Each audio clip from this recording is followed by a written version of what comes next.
Hooray! Alright. Hello, everybody, and welcome to episode 1 of Silver Shadows Trail of. Wait. Fuck, I forgot it already. Trail of Echoes. Sorry, everybody.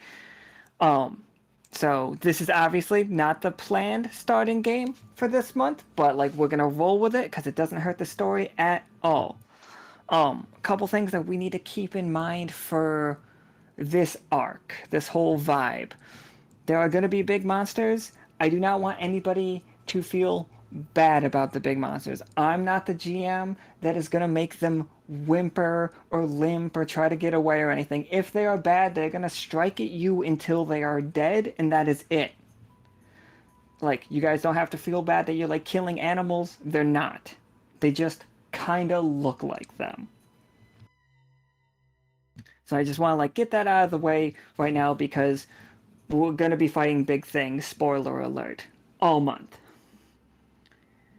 It's like, I will tell you, if it talks to you, it might be not a bad guy, but don't take my word on that one.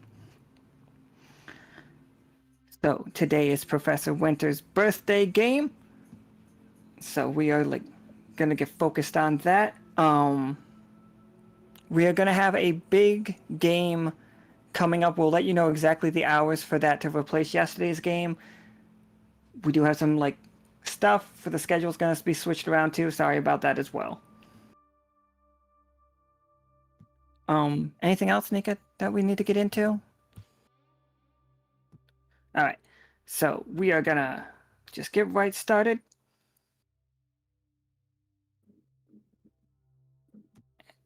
All right.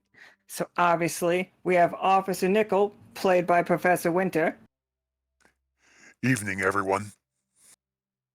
We got Akhana, Senior Officer Akhana, played by Akhana. Hi. We got Cass, played by Cowboy. Howdy, howdy. And we got Charity, played by Jacob. Hello. All right, everybody. So, the tone around the silver thimble right now, or as I feel it, based on like our speakeasy game, is things are getting a little bit sillier. Things are getting a little bit. Everybody's getting a little bit more adventurous. Like Leo climbed into a cannon and was shot out of a cannon in Karam's gym the other day. That just happened. Like there are a little group troop. Like food has been tasting different, but like good. Like people are getting more adventurous with almost everything about themselves lately. And some people have noticed this. Some people have been measuring it. Specifically, Kay has been measuring it and realizing that like things are getting a little goof troop. And so you four get called into Peanut's office. I put a different painting on the wall because I didn't like the one that was back there. And like Peanut nods to everybody that comes in. Then like when he sees Charity coming, he gives Charity a little wave. Charity gives a little nod and just kind of looks around, making sure there's like no, like the ashtray is not overflowing or there's no like cigarette packs squirreled away somewhere. He like looks on you. His office seems nice and clean. He feels like he looks less stressed out than he's been lately. His eye is fully healed. He hasn't been chain smoking. He'll have a like a dessert cigarette from time to time, a social cigarette, if you will. My favorite. Does he have a new outfit on? Oh, in the art? No, his art's still the same, but He looks fancy. he does look fancy. It's like he's just like, yeah, thank you for noticing. Oh, you guys look great too. And then he looks at Cass and he's just like, opens a drawer and it's just like pours out. And he's just like, your fan mail keeps getting sent here. And he just Oh, put I stack was won- after stack. Oh, I was wondering where that all went. It's like James put all of your addresses as my office. Did you do that for like April Fools? Because that sounds pretty awesome. I just think James might be a dick. I thought Cass is still behind it. That sounds about right. And he looks over at anyway, I'm sorry. So he's like gets his like suit in order, and he's like, I have a somewhat personal request to make of Lockstitch. I know it seems selfish, but you are all aware that me and Rupert share an investment claim on the small town of Digburg in the Bone Meal province. Since when did you own a small piece of Big Bird? According to records, and the timeline gets a little wonky here, me and Rupert have always owned Digburg. We in fact founded it. And before anybody he just raises his hand, he's just like, I will be taking questions. Was it before we set up the Interesting. central? Oh, and I'll answer that question, then we'll get to you, Charity.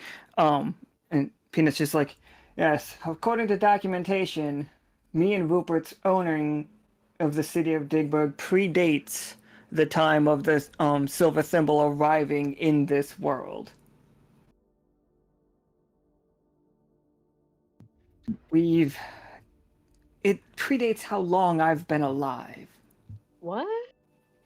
I would have to have been hundreds of years old.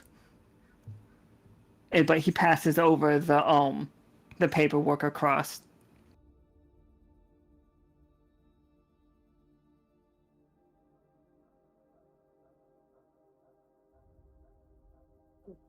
Could this potentially be a ancestor kind of deal? Or You mind He's if like, I? oh, go ahead. I was gonna say, do you mind if I take a quick look at that deed? Thank you. Yes, absolutely. Go right ahead. Go right ahead. I did call in a specialist to come observe. He should be here right now. And then Juris walks in the room. Hey, buddy. Oh, right, yeah, the guy from Yoke. Right, I remember you.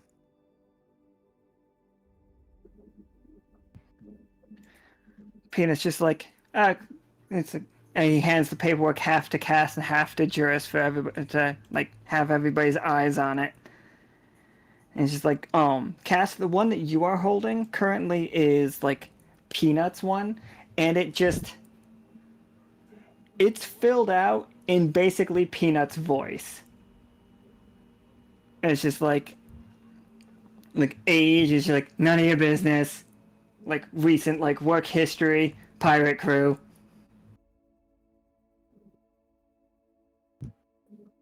And then like it does show at the founding of Digburg, Peanut and Rupert were there.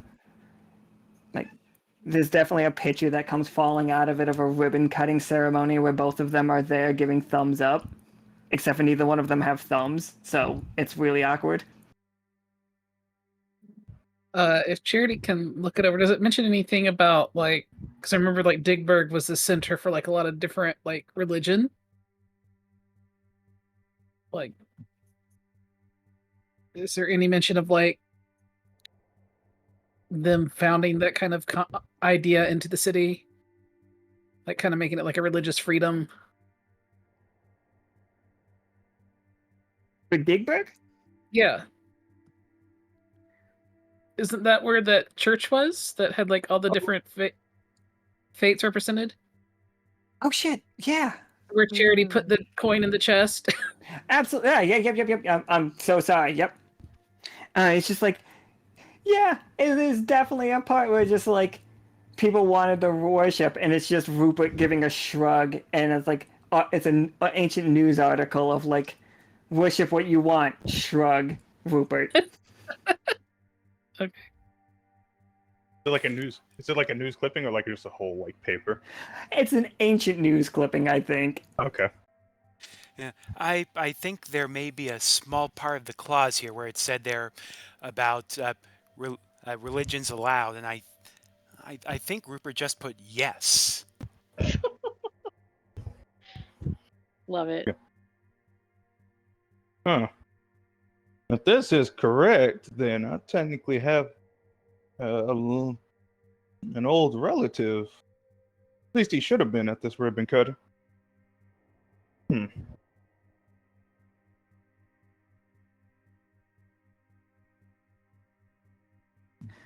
Peanut's just like, we've been over this time and time again. Now, Juris, many of our crew are bureaumancers, finely trained bureaumancers by yourself. And we appreciate that, but we wanted some experienced eyes going over this. If you don't mind giving a once through to let us know what we're on the hook for. Absolutely. I mean, my retainer is still good here. Let's see, and yep, Juris is going to be taking a very close look at, especially all of the footnotes to the clauses.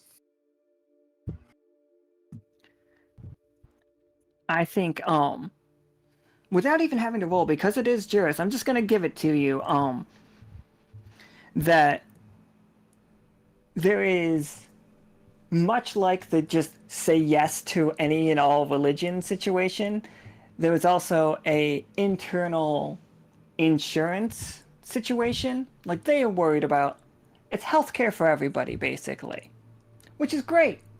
Rupert went a stage above and beyond that when he agreed that everybody should have healthcare.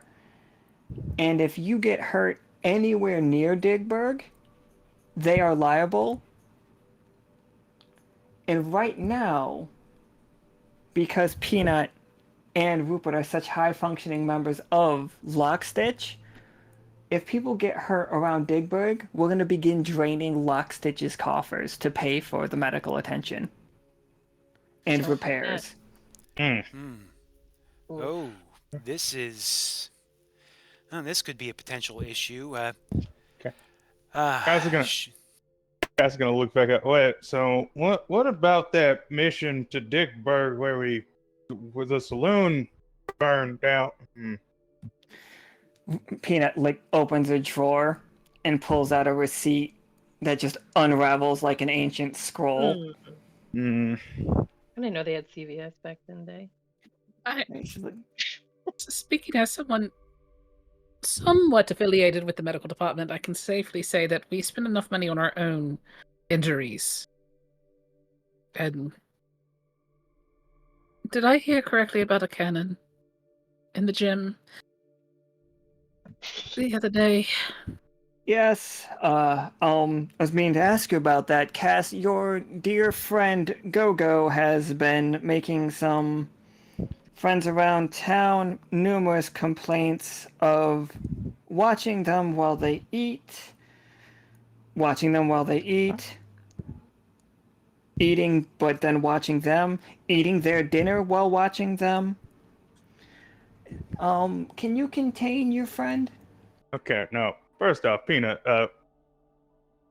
this go-go person ain't even a part of the God Hunters at all. It just kind of showed up.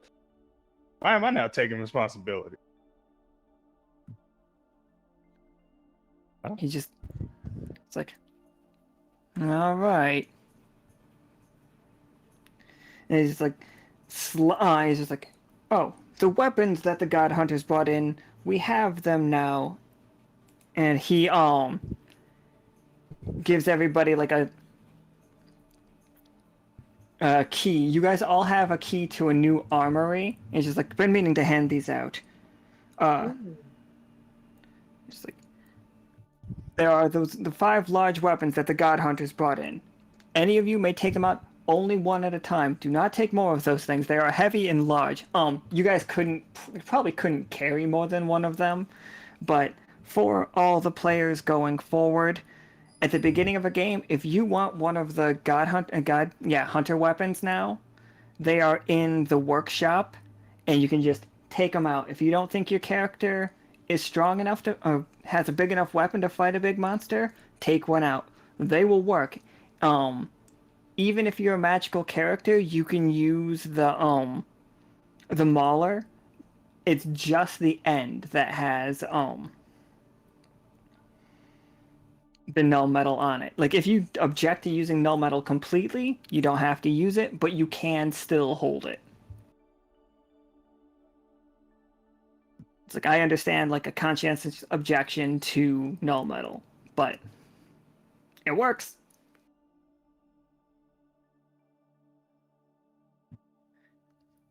So Peanuts just like looks over at Juris. He's like, "So what do they got us for?" Well, I'll start with the bad news first. You don't have like any sort of separate personhood or other sort of corporate or corporate-esque entities. So, yeah, all of it. Hmm. Hmm. Hmm. Hmm. Hmm. Hmm. I think he then like raises his paw and does the one index finger thing for a second to say something, and then he just goes back to mm-hmm. It's part of the initial charters, so, well, I think the main thing is to try to find a good way to divert the Red River, so to speak. It's like, Is there is there provision for relinquishing the rights to Dickburg? Or do we not want to do that? well, I do. I mean, I did find me and Rupert did set up a business long ago on another world that was very similar to this situation. The parallels are very close. Now, I personally I'm very busy here, but you might find, and then you guys just hear coming from down the hall, it's just Rupert's voice screaming, "Never!" as he comes flying into the room in his full adventure gear. We're gonna protect Digberg. Rupert, please be careful with the very old and very important legal documents. Rupert like literally draws his sword and slams it into Peanut's desk. We're gonna save him. If nobody gets hurt, nobody can charge us. I mean, that's logical. I'm on board with Rupert. When you say no one gets hurt, are you aware of, well, our reputation in general? I think Peanut's eyes become like twice as lidded as they were before, as he just like really seems like he's had this argument for like an hour.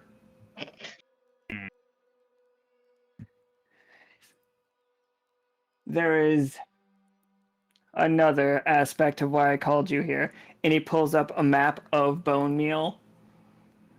And he's just like, we've detected massive anomalies. One very specific, and he points at Digberg, and it is the diggy hole.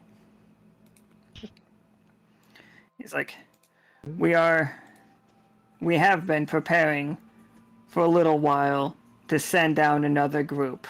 That group is preparing right now, but they won't make it there until at least at the earliest tomorrow. But then he like lays. Go ahead. This is just me asking out of character. Is there a chance that the underground from Plum Bob connects to Digberg? Oh, there's a really, really good chance that it does. Hmm.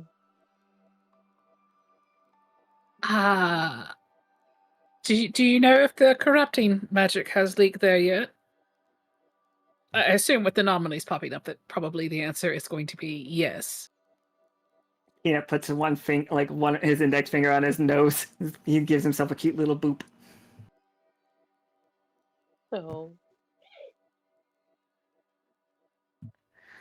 So, what we need is for you four to make it there as quickly as possible.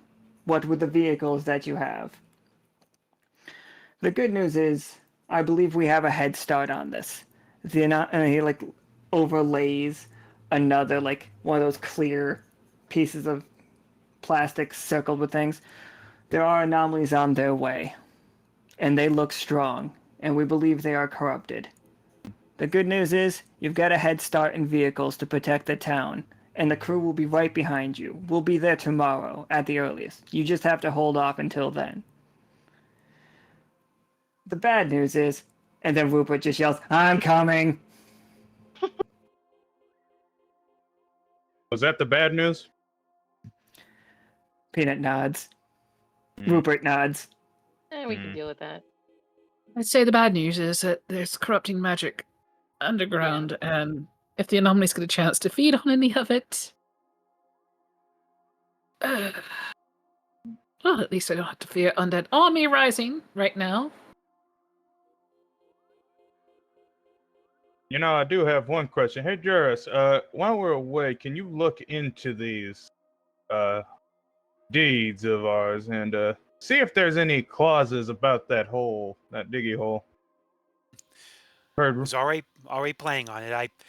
I know I heard rumors about looking for a Chili's clause in there, but I'll look at everything else. I think my primary concern is to make sure that we can get this into a self-sustained loop with the regional Omnicare provision. But I'm sure I can add that onto the list. Mostly just the ownership of the diggy hole. Usually, from what I've heard, it belongs to the town, but it could be different matters. In the papers, it flat out says that the town belongs to Rupert and Peanut.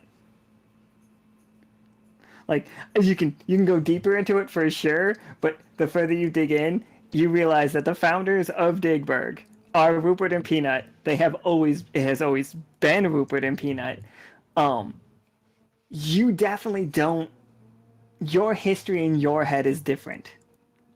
Like, this is a very similar moment to when they were looking at anomalies before. You, from not being around here, from being from Bone Meal, you specifically remember Digberg being founded a different way.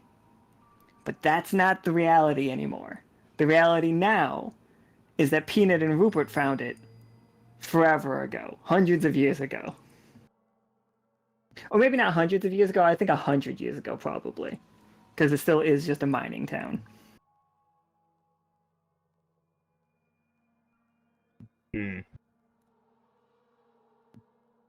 That and Peanut and Rupert really wants those Southwest egg rolls.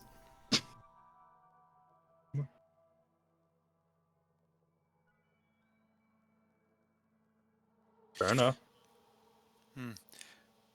Given this history thing, I might try to see there if I can use like an obscure version of Rule Against Perpetuities to help with this, but this is going to take some billable hours, I'm afraid. Peanut sighs. He's just like, send the bills to Krieg. We'll figure this out. Already have been. Don't worry. It's like, all right, if you guys all don't mind getting into your fastest vehicles, the airship and submarine are currently, well, in issues. but we will load them up, have them ready to fly out by tomorrow. I'll need to hitch a ride with someone else. Gentleman is it's fully it's stocked, but it's got room.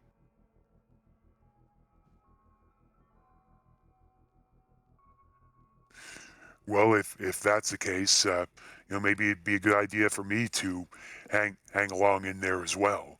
I mean, if nothing else, safety in numbers. If we're going against big, corrupt thingy whatevers. There's an extra seat up top as well. Rupert, currently, wiggling his sword back and forth, trying to get it out of Peanut's desk. He looks over at Akhana with this, the biggest just help me eyes, but he's trying to be, very inconspicuous about it. Of course. I may have a sidecar that I could hook up, but I'm definitely taking my bike. He's like, nice. Rupert reaches back and pulls out another piece of toast and attaches it to his head. Now he's just got a double-decker stack of toast. I And love he's like, it so much. helmet. We gotta get you something better than that. We can't have you with a head injury showing up to this fight. Just looks at Akhana, just shaking his head. No. I've tried. I've tried so hard. Whatever happened to the cowboy hat? Oh yeah, It doesn't match the sword. that's fair. Fashion. I'm sure I can find something. I may stop by Cat's workshop just to see if there's a cat head shaped helmet. Yeah, tuck your ears in a little bit, get you a nice face shield. You'll be all right. It's just, Peter's just obviously, times when we're great danger. Basically, anywhere we go, be careful. I say that because you're all just a magnet for this kind of stuff, and I can only assume whenever you leave the city, somebody's going to be attacked by a giant monster. Honestly, you destroyed one town, and look, I went back and fixed it. I'm going to count the crew's total on destroying a town. Shall I? It's just we've destroyed at least 1,000 universes. That'll do it. But no, you're great. You're great. It's just Can't please. tack that on. You can't tack that one onto me.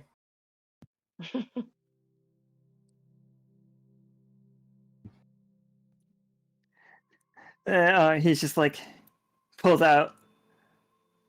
I think he just reaches in his drawer that everybody was used to him pulling out his alcohol to set it on the desk, but he reaches in, puts a highball glass down, and right before anybody can say anything, right next to it is just a big bottle of legally distinct Pepto. Or Metamucil. He's just I need to retire. He's got it both ways. That's rough.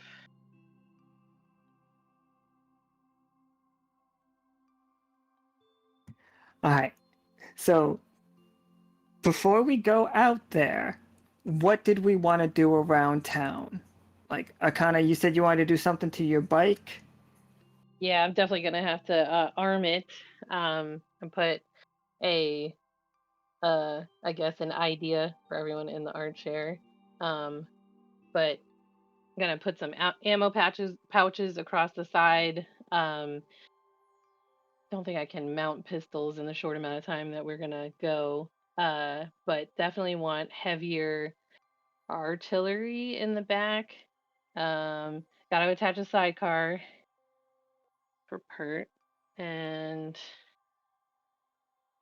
I definitely want to, if I can, get a taller windshield and make sure it's bulletproof. Some spears and pole arms, something like javelin style. And strap those to the side. Alright, so Akhana's spending her day before she does this in just the garage. Give me 1 second. I was like, Yes, 100%. Just soldering stuff on there. I have a Wrap it garage. down. Here we go. I was about to say, can Cass also be there, just tuning up the gentleman for all of this? Yeah, sure. Charity is going to raid the first aid stores. Gauze, antiseptic, maybe a tourniquet. Yeah, smart. Uh, Yeah, you guys can definitely have all of that stuff that you want. Are you gonna bring extra? Is that, or are you? yeah, Okay. extra. They just have a feeling. Just a feeling. yeah. Charity's been on a mission with me before. That's a good call. I also want to swing by the bell and get some canteens of stink flour. Okay, well, just, yeah, fucking get hammered. Let's do it. Well, it's more of the like in line with the stink flour card to flip a coin, heads heal 5 HP, tails restore 2 AP. All right, yeah, for sure. You guys. So stink flour extract, maybe not ale per se, but I definitely want to bring that with us. I have 4 of them. It's a fun flipping of a coin. Oof. All right, so here I'm gonna bring us all in here real quick. Akhana, roll me a 20-sider for working on the your motorcycle.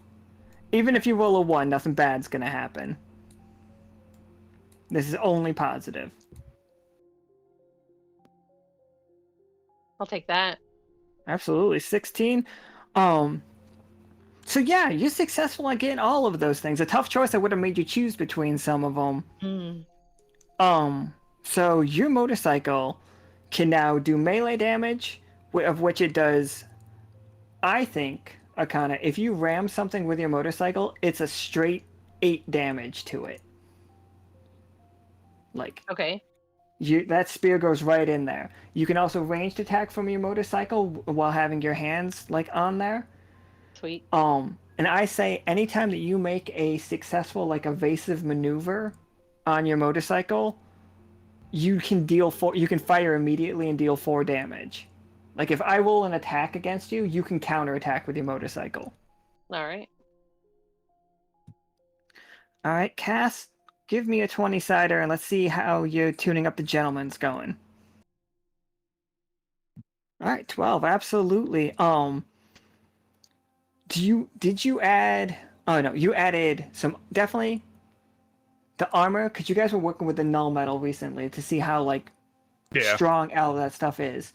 You figured out how to armor the gentleman up a little bit more. So the gentleman now has a total of 30 HP instead of the 20 that it did have. And also,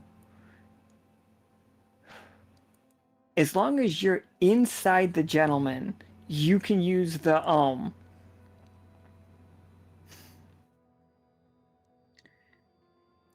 how do I want to phrase this? I want to make it like you can basically howitzer the Whopper Jr. Ooh. I think if you here we go. There we go. Tell me if this sounds good for you. Whenever somebody uses the bombardment card and we have the Whopper Jr. nearby, it deals 6 damage to every. No, it deals it deals 10. It'll deal 10 to an area, but that does not make it safe for you guys. If you guys are in that area, it's still dangerous. Okay. Yeah, that'll work. So, especially Cass put a mortar system in here. Basically, yeah, that's what I was thinking. Okay, yeah. Could cross counter? No. Okay, that's take the same amount of damage that you dealt, or that was dealt. Okay, never mind. Because I have them both right next to each other. I was just checking. Cross counter is nasty. Mm-hmm. And cross counters was responsible for the most damage we've ever done in a single hit in this game because Talali. And it's funny that Talali's done the single most damage we've seen in this game. Amazing. Okay. So, Charity, would you like to give me a 20-sider for getting your medical stuff around? All right. 17. that was look at almost that. a Yeah, thank God. Absolutely, yeah. Charity, you are stocked with stuff. Just from also- like wait, go ahead. And that also includes some flowers that they now carry around, like just like in their like satchel or whatever, because they drain the life force from flowers now and can transfer it. Yeah, absolutely. Oh. Is there just a section of the greenhouse that is just like dedicated to flowers that Charity uses for this? I'm sure that they have struck a deal already because they've been like experimenting for months with plants. So, and also their room is like partially like half dead and half alive plants, kind of. That's so fun, Charity. You have this whole pouch, like satchel situation of flowers. The camera sees you like pulling some of them up and like setting them aside. That the bottom third of some of these flowers are almost coppery, like slightly metallic sheen on them, and one of them definitely has an itty bitty, and it looks like when you got a plant that has like a little growth on it that you can just brush off and it disconnects instantly, but it looks like a tiny little like valve wheel that you would turn, but for the size of a mouse, but itty bitty. Okay. Is this something they're aware of, or is this new to them? You rolled a 17. You could definitely be aware of it. Okay. But it like in terms of like this is like new. Yeah, this to is them. new. This is new to you. Like this is new to the greenhouse. Like let me tell you, since last Sunday, the greenhouse has been getting a little weird. Is it similar to like the plant that was underneath Plum Bob? It's exactly similar to that plant.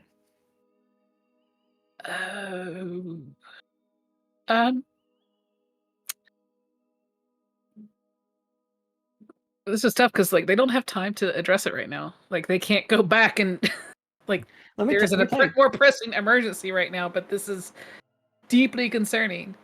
These flowers ring more magical than normal flowers do. Significantly more magical. It's almost like you're holding a battery.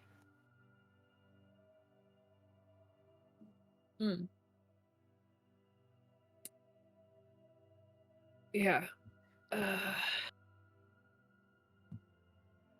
Charity might mention this to Nichol briefly, but being like, and just explaining like there's nothing they can do about it right now, but this is something that is going to have to be looked at, assuming they can get back safely.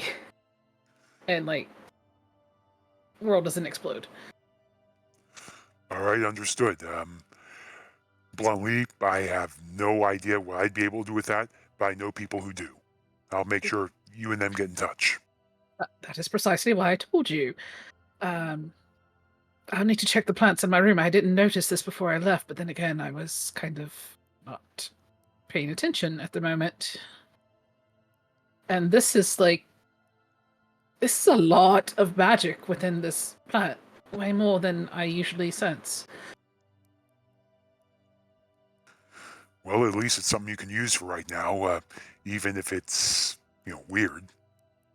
Right, but this also means it's untested, and well, I'll just have to proceed with caution should the need arise to use it. Does Charity see like spirits dancing? Like, do you see? If they put on their goggles, or I don't think so. No, actually, I do know. No, I know. So I actually know for a fact. Pure magic. This is just unadulterated. Like it could become spirits at any time. Like if the mood takes one of these, it could become spirit. The same way that spirits just become life anyway. But right now, it's raw. Almost the same way that the mana batteries are raw. It's by diluting something down into like the component parts, except for it wasn't diluted. It just happened. Okay. And it's kind of like it's creeping up the flower, like it's slowly spreading like a. Mm-hmm. And like maybe even like some of the petals might have like maybe the pollen is slightly metallic in sheen, Kind of like glitter. kind of like glitter. Yeah. What God, does I'll never find adventure it. smell like?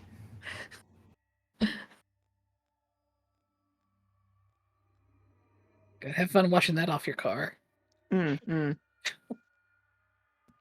All right. And Nichol, what are you doing about town? Like we got a garage, we've got some. Oh, sorry. All this medical supplies for you, Charity. You were going to be able to basically stock a clinic there. That if anybody takes minimal damage, we're not charging Lockstitch anything. Like you guys are taking care of that with that medical equipment roll. Okay, good. If the town gets destroyed, it's another problem. Please don't destroy that Creek town. I really like problem. that map. Yes, it could be Didn't destroy Creek's the first problem. one on purpose.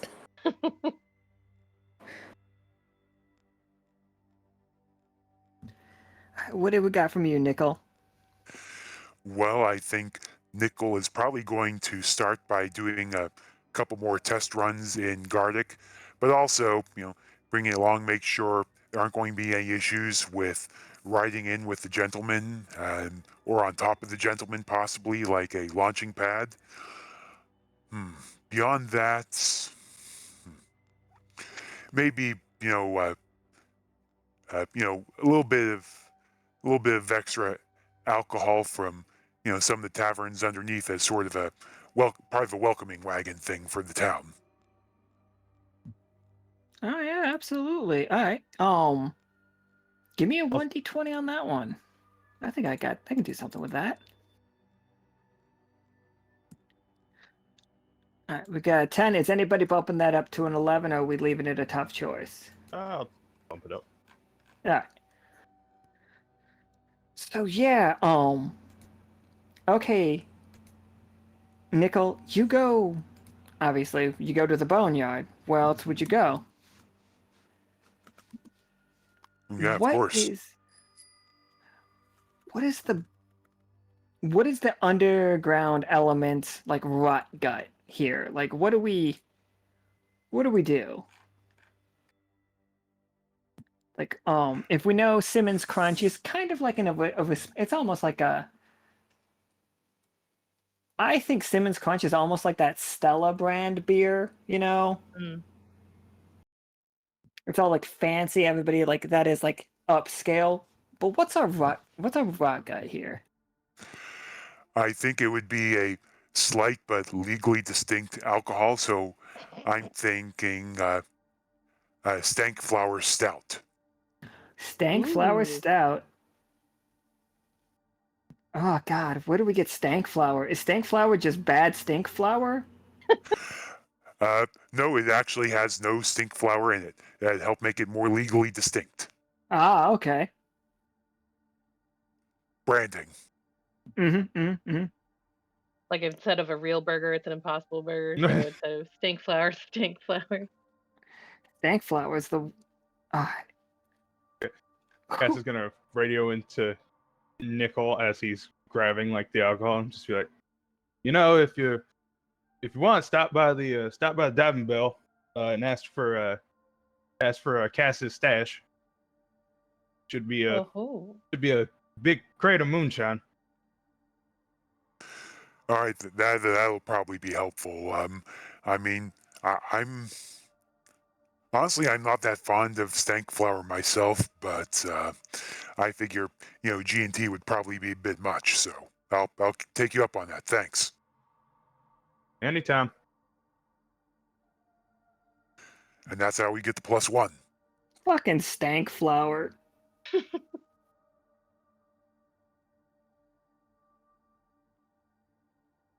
And that's stank flower TM. TM, yes, of course. Like, what Stank Stout? I feel like, who likes Stank Stout more than Stink Flower? Is there a demographic that argue about this?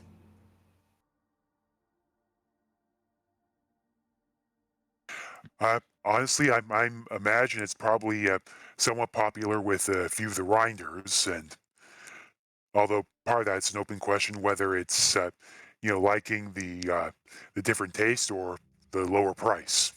Maybe both. You can Mm, convince yourself with a lot with a low price. sometimes definitely quality over quantity situation. All right, everybody, we're gonna hilarious, by the way. All right, so there is a cask of moonshine, a bunch of bottles of stank stout, enough medical equipment to fill a small clinic, a one-person jet, and then 3 people on the gentleman, and then Akhana and oh, sorry, let me put Rupert down here now because we know Rupert's in the sidecar. We Oh no. Roll 20 just went blank for me. Oh no! Oh no. Oh no! Refresh. Uh-oh.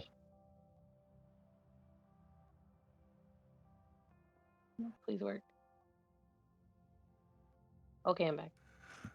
Okay, yeah, Actually, it froze for me for a second. It's looking better now. Okay, yeah, I saw we're good. all of you guys is like Bloop. Yeah, we're good. Hurt. What'd you do? Rupert broke it. No. So yeah, you guys like make it to sure did. I remember when Rupert used to turn off Nika's Final Fantasy 14 while she was in the middle of raids all the time. Like all the time. Just a gremlin.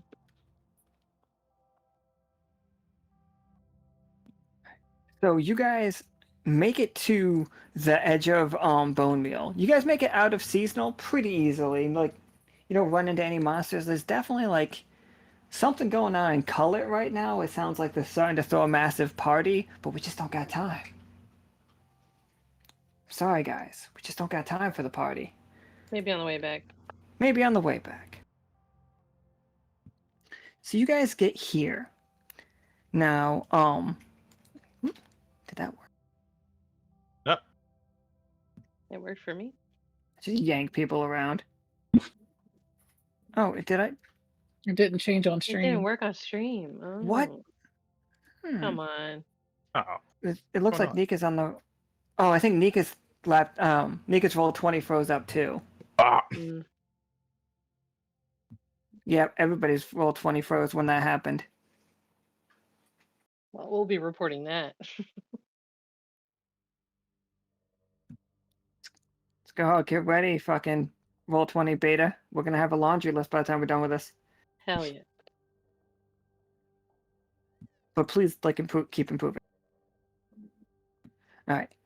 So you guys are here, and we know where Digberg is. It's right here.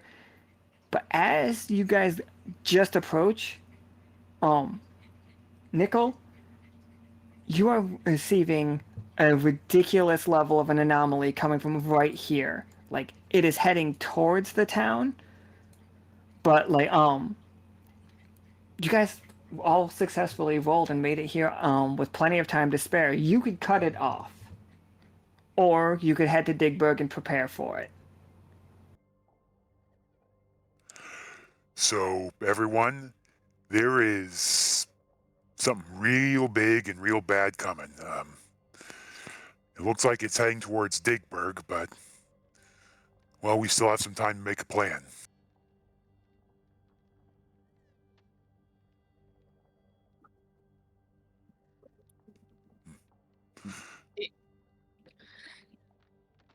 If we cut it off, we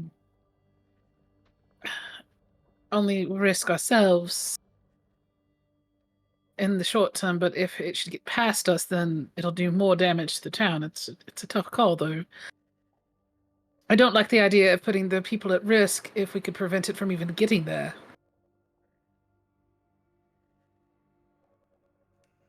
Yeah. If we could, if there was some way to delay it, we could maybe do both. Do we But have any idea what, we just know that there's an anomaly. It Nichol, you want to scout? yeah, I'll take Garlic out for a quick spin and try to do a quick scout and get back. And then we should go to Digberg and at least unload our supplies, so those are safe-ish. Oh, okay. Little like Yep. split up situation. Not for Yeah. very long, but yeah. Should have Yeah. we should have reinforcements in the town as well. And then hopefully we can go out to meet them or it.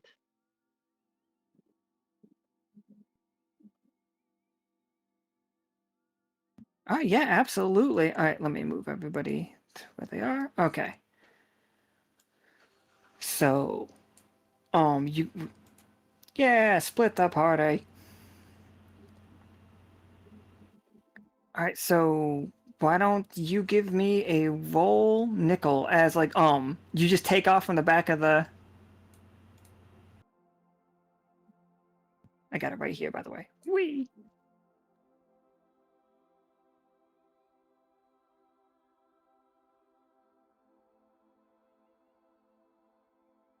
Oh no. No, it Oh, doesn't like this. It What is going on? did it We again. had too It many froze up. tokens. Refresh. Oh, there we go. Refresh I'm it. not patient enough. I'm sorry, everybody.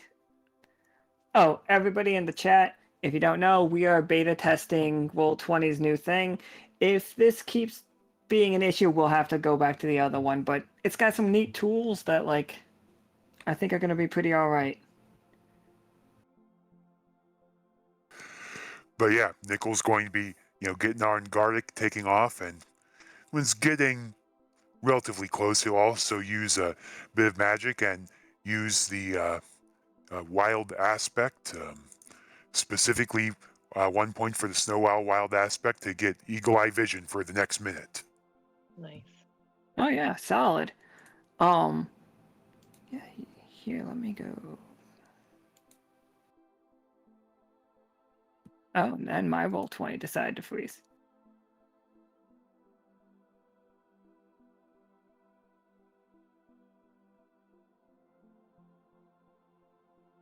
Roll20, this is a visual medium, don't you get it?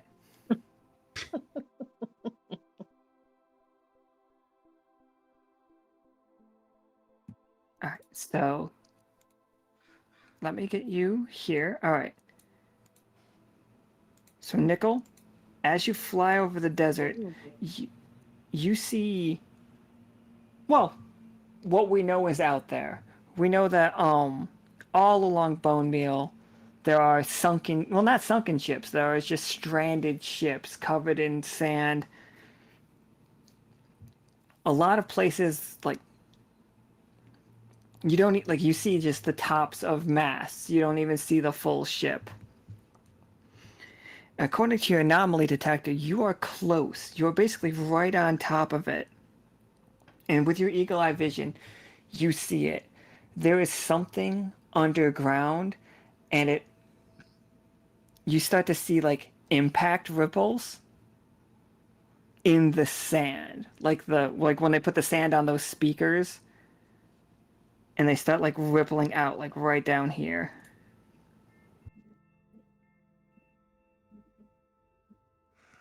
Ooh, that's a big problem.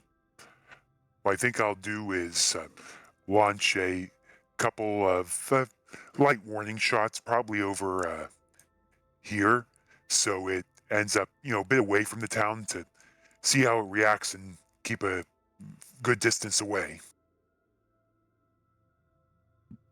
Give me a 20-sider. I think this is basically going to be like a provoke situation. All right. So here's your tough choice. You provoke it and get it like too chase after you. Like it is going away from the city. Like its back's going to be to the city, but it's bigger and more aggressive than you thought.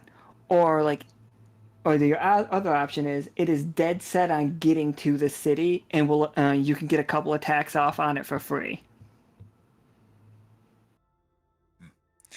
I think at this point, I think it'd be a bit more interesting if it's going straight for the city. No, for sure.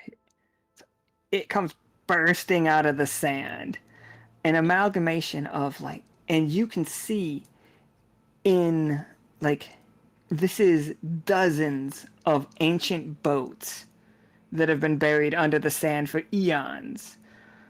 But inside it are like masses of black goo, like wrapped around parts of this ship, like moving it and contorting it. Like it moves as though it is in pain. It is leaking. It is grotesque. It makes almost a roaring sound, but that is just the wood just about to split with every movement.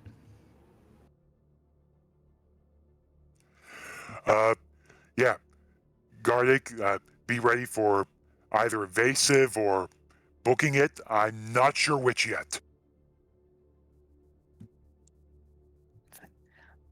It just like on your heads up display, just aye aye.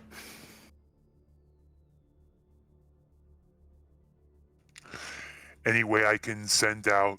Oh, actually, I have the communicator, so I think I'm going to try to forward the information I have to everyone else. Yeah, absolutely. You can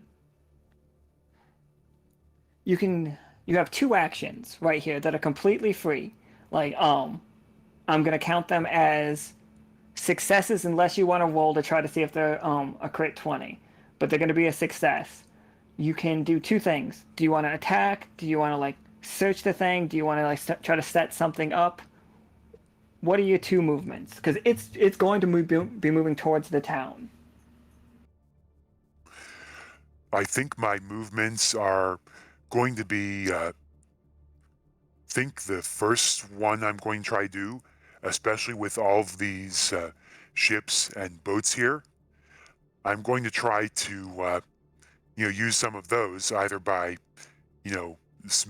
smashing them or bumping them or something to get them in the way, force this thing to slow down ever so slightly. And then second, I'm going to try to, get some attacks, go for the legs, because the whole point at this point is not to try to take it down all by myself, but basically try to buy as much time as possible for the rest of the crew and the rest of the city to get ready. Yeah, fucking solid. All right, crew. You guys have. Let me check. Which one of these maps do I? Now, like this one. You guys roll into Digberg. Nope, not you. You're not there. Oh shit! All right, so those are both of your actions. Are all just slowed down? Oh, Well, one is more direct than the other, like trying to do a bit of damage to slow it down. But yeah, both the main goal is to slow it down, and then if I do damage to it in the process, so much better. oh, absolutely. Show me your. How's the damage like? This thing is huge. I need to like make that very clear. Like the near Automata like reference somebody made is not incorrect. This is fucking monster, like Goliath. It's a biggin. Like what if it's one of its arms was a fucking like tanker ship? You know, that big.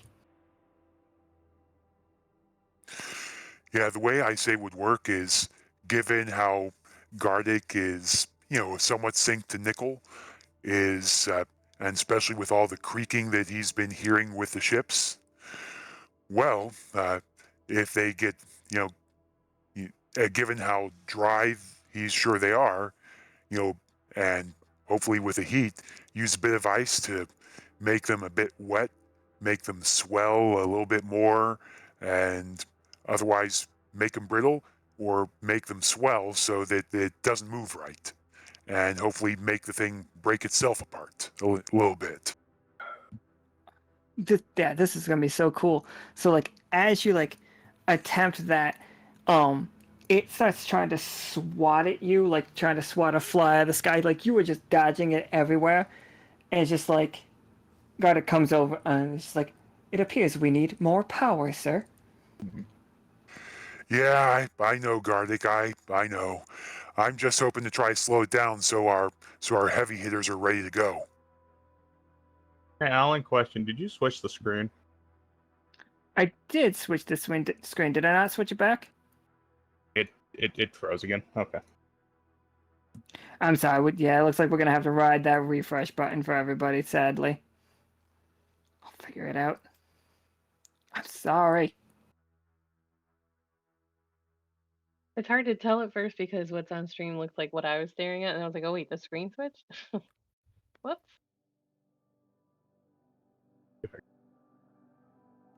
Alright. All good. Nika too will have to refresh. I don't know if she has. I don't know how long ago. It seemed like it was so cool. Yet. Oh, there we are. Don't love this Roll20. We'll be sure to tell him. Yeah, but yeah, I'm thinking, for example, that looks like a nice little spot for a bit of a cold joint. Absolutely. So it's right knee, everybody, has been frozen over. Like, we have established a weak spot. All right, good to know. All right, so now I'm going to switch the screens again, back to the other thing that we were just looking at. Fingers crossed. Okay, so you...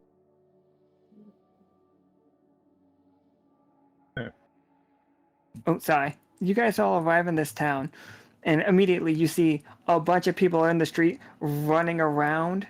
There is a strange mist coming out of the hole in the center of the town, and like people are screaming, running into other buildings. Let me just one second. Let me just bring this right down here, guys. Here we go. Oh. What the hell?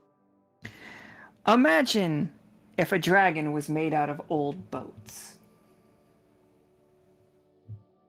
Like huge wings that are ancient sails flap.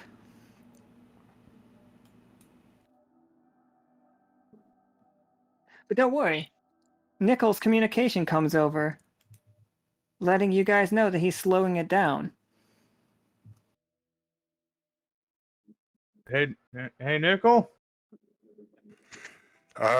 Yeah, I hold on. No. Yep, go ahead. There's a second monster that just came out of the hole. A flying one. Ah, crap. Wait, should we switch targets and you take on the flying one, or do you want us to just try to lead this out of town and take care of it? Well, I mean, I don't think we'd be lucky enough to get them fighting each other, would we? That would be amazing. I don't know. He looks real mean. I don't think we could talk to him. I mean, to be completely fair, they are mindless creatures. So I'm not saying no to getting them to fight each other, is what I'm saying. Well, if we could Alan, lasso question. this guy and throw him into the other one. Does it appear to be like going for anything in particular, or just like general like? It really, Fuckery. chaos situation. Actually, oh no, that's really. All right, never mind. Not just chaos. You see it like smashing buildings. It's not going after people, and you see almost like symbiote-like, not symbiote-like, not snatching out, but like something really sticky on one of its Mhm. arms as it like and crashes it through a building, and parts of that building are just being like moved around its arm, and like you see it like goes through a woodworking, like a lumber mill, and a huge buzz saw gets attached to its right arm and just holds up a buzz saw as it just starts moving. It's integrating it into its body. Cheating. I have a question. That Dickberg popped its flare, right? Dickberg popped its emergency flare. Yeah. I sent all the help. Okay. Is Cactus Jack anywhere to be found here, or is he Cactus still in Jack Tilo? He's very busy. Okay, yeah, he's in. Okay, he's gonna show up in a game later this month okay, that will show you where he's been up to today. All right. Well, we need to get it away from things it can attach to itself. I kind of want to death cannon it and then speed off, and maybe he'll chase me out of the city.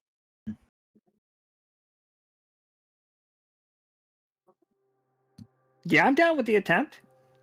All right. Oh, wait, close my other window. Hold on. Have my abilities popped out. Okay. Let's see what happens. Did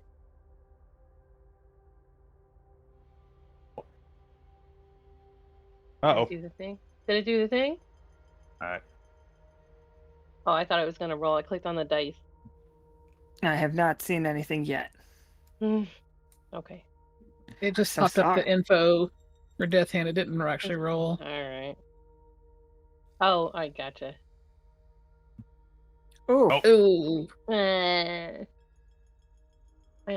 mean, I have a bunch of raised by ones, but And something else. I honestly think that this failure might be okay.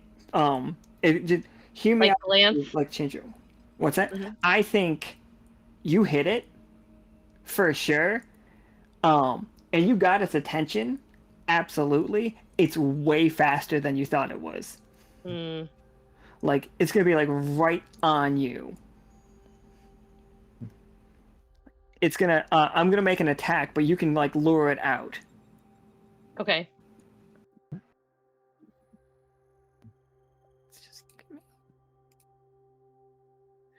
My attack was a lot better than yours.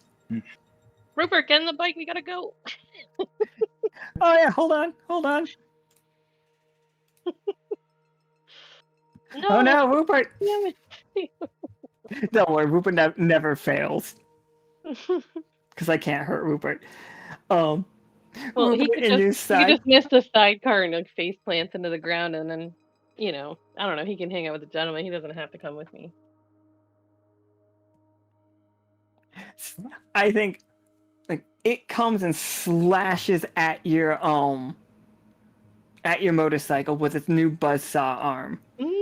And that thing is just, you hear it just screaming as it gets closer and closer to you.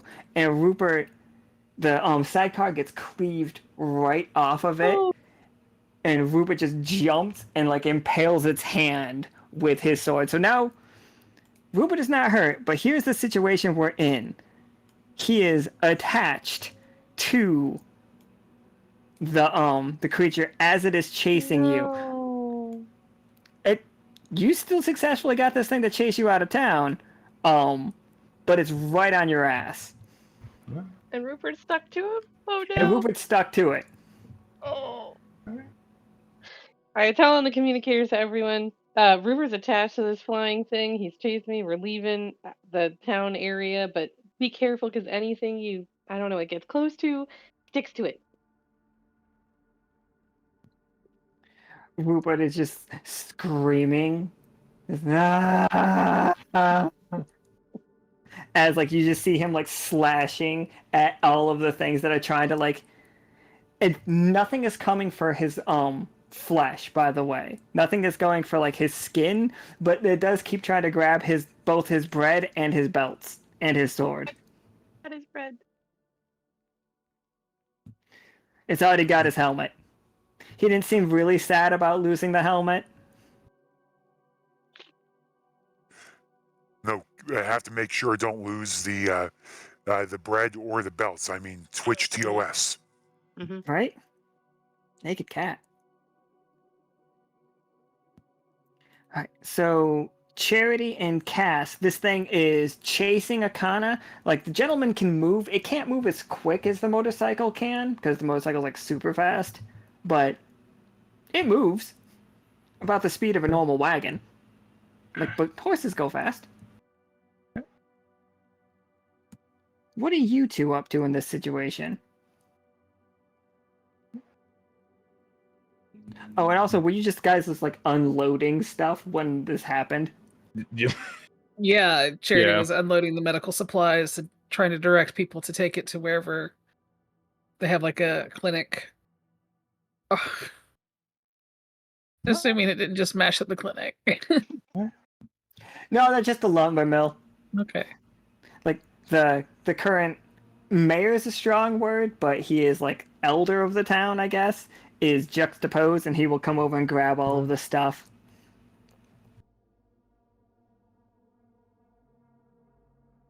But yeah, he's got it. We don't have to worry about your stuff, and I will not hurt your stuff unless things go terrible.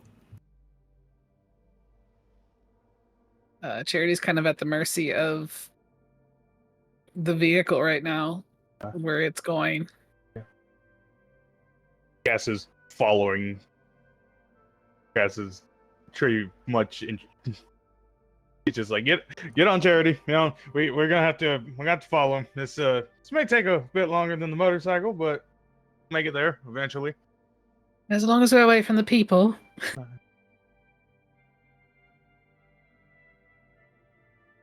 We're gonna be there a little later, fortunately, but The plus side is not really moving that fast. I can't. No, wait, no. I said it was faster than you thought. Never Yeah. mind. I did literally just say it is moving that fast. I am switching screens again. So, if it doesn't, I'm sorry. It worked. It worked. Okay. Now I just gotta grab Professor Winter in a jet. There he is.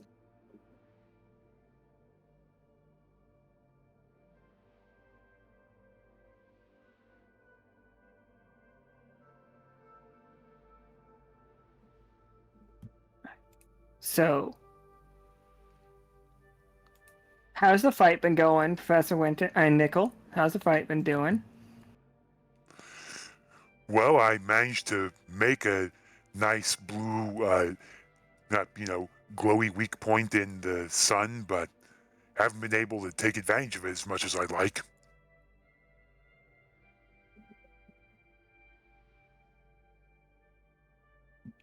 This background is ridiculous. If I had told 12-year-old me that this is the kind of TTRPGs I'd be playing, I'd be very excited.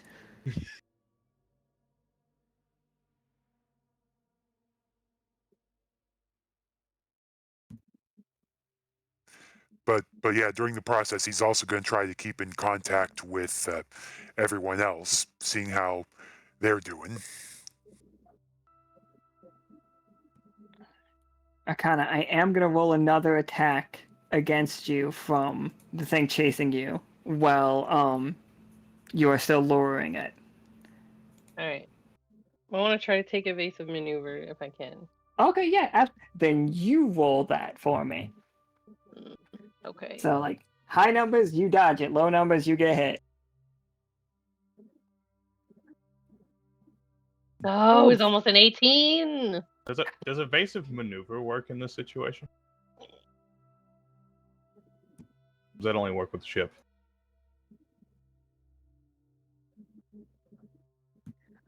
Evasive maneuver generally only works with the airship. Stunts is the card you'd be looking for. Oh, right. Oh, okay. If we want Akhana to narrate dodging a bunch of shit. Well, I said it because when I tricked out my bike, you said I could take evasive maneuver. Mm-hmm, and yeah, try you to can do forward counterattack whenever. damage. Mm-hmm. Oh yeah, that was just me using the wording evasive maneuver. Oh, Gotcha. if you have the card evasive maneuvers, go ahead. Absolutely. I'm sorry, I did say that. Those exact words. I don't think I do. Vala has a stunts card that if you want to narrate your stunt. All right, let's see. What do I got to work with? Okay, suspending the layout a little bit here. If I could ramp up off the whole of the ship that's buried, and then, oh, it's gonna be hard to backflip with all this stuff on my bike. I It's a don't little think it will heftier be. than I thought, but I wanna ramp up the side, um, and so I'm facing it, ramp up it, twist around. Um, I want to take out my scythe and try to take one of these wings off. Um, I don't want to do it the side that Pert's on. I'll do the other one. Like clutching the bike between my legs, take the scythe off my back, and then slice through where it seamed at the body.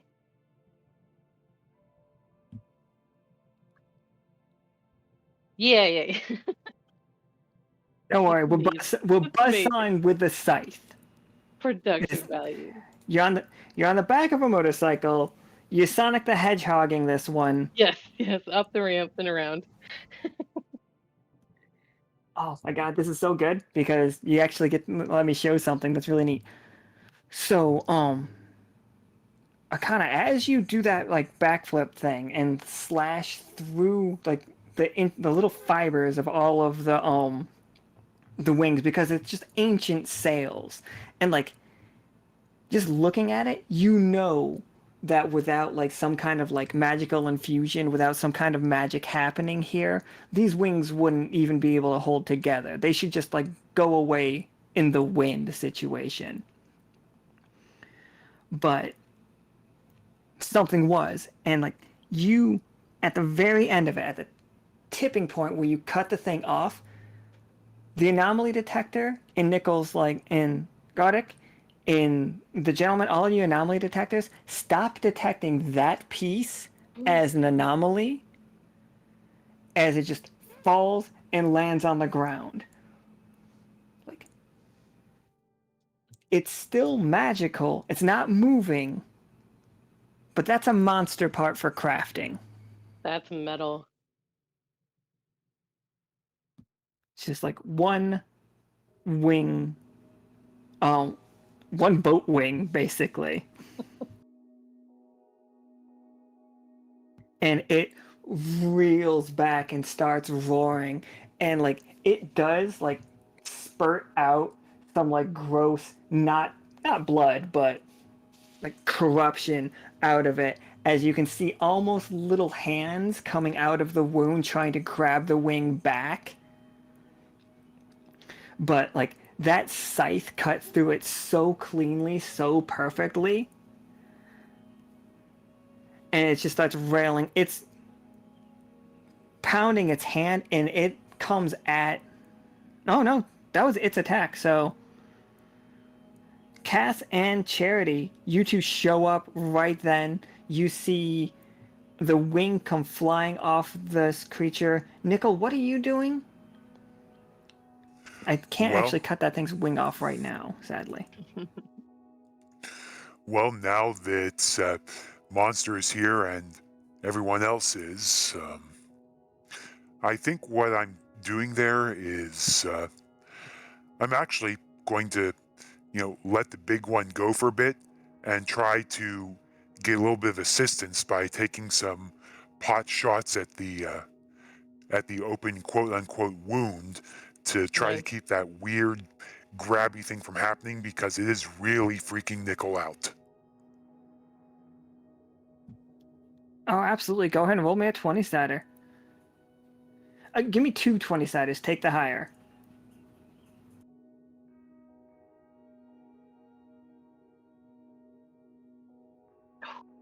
All right. 15. Absolutely. So as you like swoop in, like what are you firing at this thing? What does Gardic shoot? Like And it could be whatever you want. Like, is it just chunks of ice? Is it like legitimate bullets? What are we doing?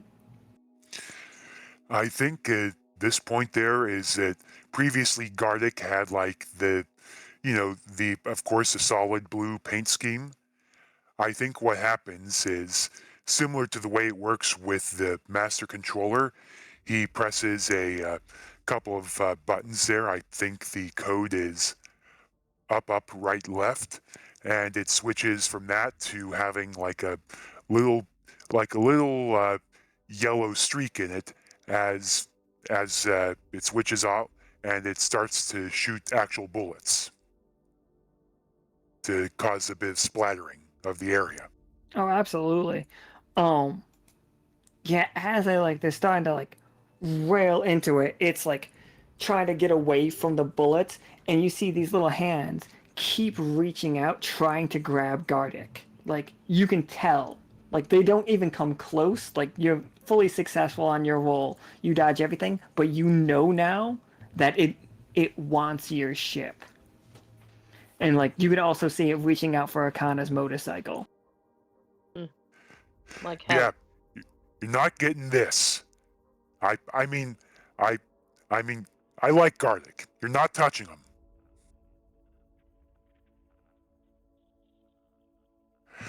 Also, Charity, is that thing with like the gooey grabby hands thing?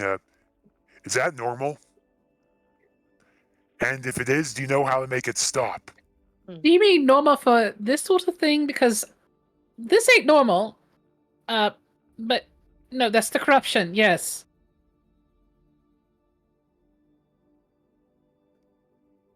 All right. I really hope it stops. I really don't like that. Do not let any of it get on you. Not even the smallest drop if you can help it. Understood. And Charity's issuing that command to everybody to try to, like, to avoid touching it.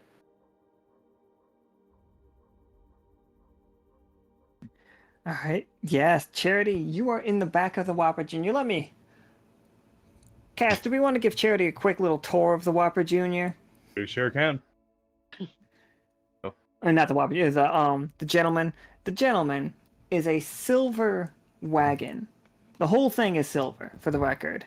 In the back, it has now a large gun that's called the Whopper. It fires a huge, like, basically what looks like a tank shell called the Whopper Junior.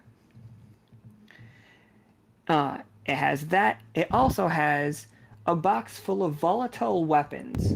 And the volatile weapons can be anything that you want them to be. They just have to be big and dangerous. Like, say, a minigun, or a bazooka, or a flamethrower. Earlier you specifically mentioned the lock hook. Oh, we can have the lock hook here for sure. Yes. The flamethrower sounds really... Will fire make it not sticky? There's only one way to find out.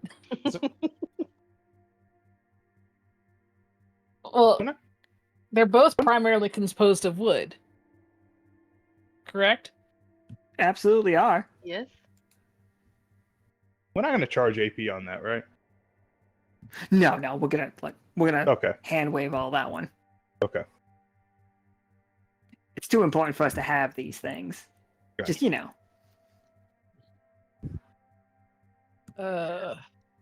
I think the big one, while you guys are approaching, and this isn't like I'm not rolling the attack now, I'm just setting the scene for you all, like, is lumbering close, and it sees the gentleman, and it's just like it's reeling its hand back. This one is not faster than you think it is. It is exactly as fast as you think it might be, but it does give you the, like, it's not fast, it's inevitable. All right. Burn it And to the Charity's gonna, has no experience with this, but they're gonna grab the flamethrower and they're going to aim for that hand that's kind of coming at them. to try to like, but maybe more at the wrist to kind of like try to get it, burn it off at the joint. Yeah, for sure. Give me a 20-sider.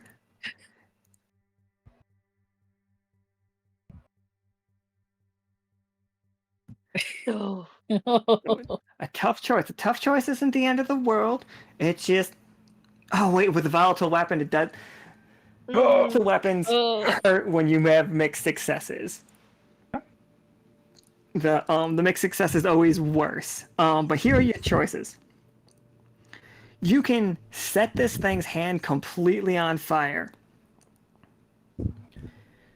and like it will reel back, but like some of the napalm's gonna drop off and like land.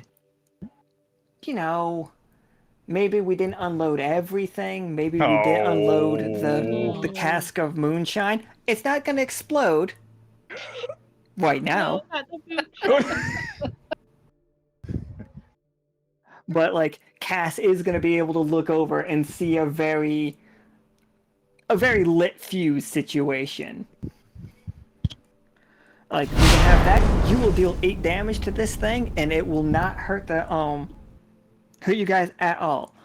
Or you can like take a step back and like really like lock into your position and wait till it gets closer to hit it. You'll do 4 damage to it, and like you will set its hand on fire, and it will punch the gentleman for 6 damage, taking it down to 24 HP.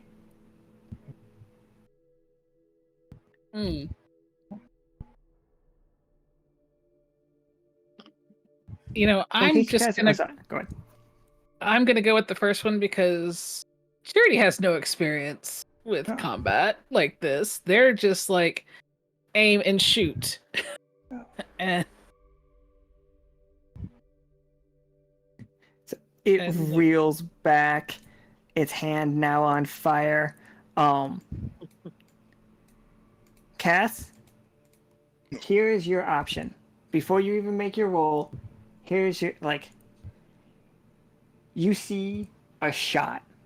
Like while it's like reeling back like this, you see a shot. It's amazing. I don't know what it is. You can tell me what it is in a moment. But you also, out of the corner of your eye, see a little bit of fire creeping towards that moonshine. It's not going to explode right now. But right now is the time you have a clear chance to just stamp that out and not even have to worry about it. You can go stamp that out, come back, roll a die. Or you can take a 20. Right now.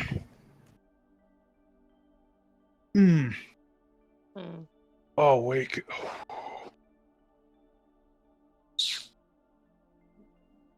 Would that be like a monster part type thing if I do want to do what I do? Oh, yeah, for sure. Oh. Are you giving me tough choices like this, Alan?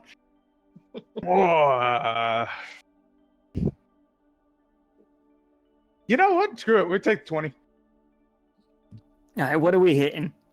Are we hitting? We're hitting the arm that's not lit on fire. So instead of its right arm, it's left arm, and it is going to be a whopper shot right into its shoulder blade, pretty much just taking that arm clean off. All right. So yeah, I wish I had effects because I love the production value, but I don't. I'm sorry. Let's see. I've got to have. Oh, I do.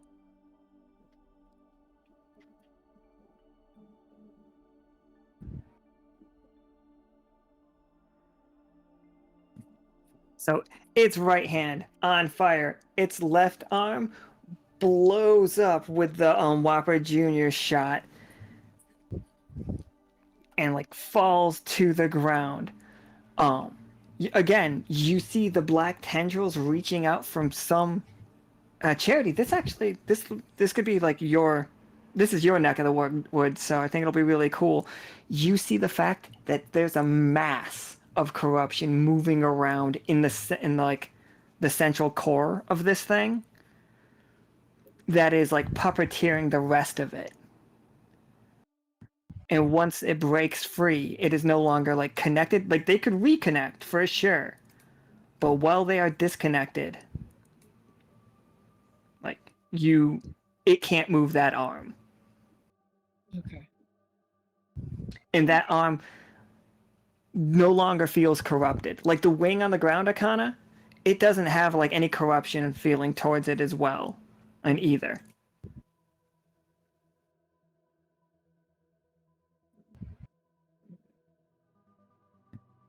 So The cover- yeah. So Charity's going to get on the communicator. The corruption is concentrated in the center.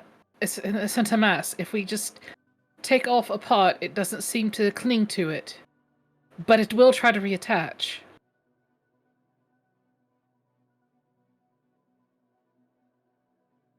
If there's a way that we can dismantle it without, I would suggest not exploding the center, perhaps. I'm not sure if that will explode the corruption as well and spread it.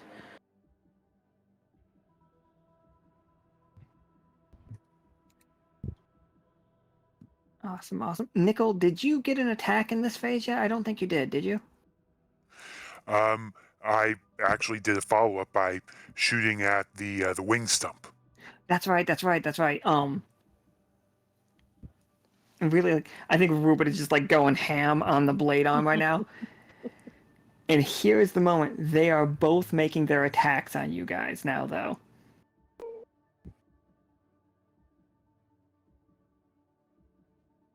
All right. So this is the boated dragon. Like leans like back and opens its mouth and just blows you would think it looks like it's like oil, like an oil spill is ejecting out of its mouth heading towards Gardic and Professor Winter.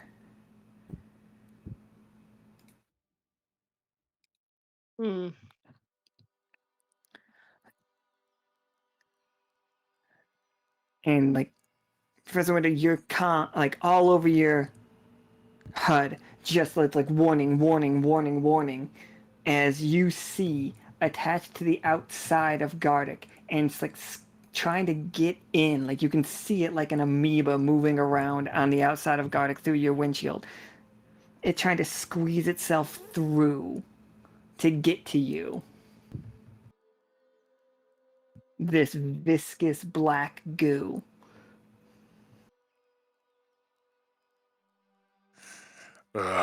No, you don't.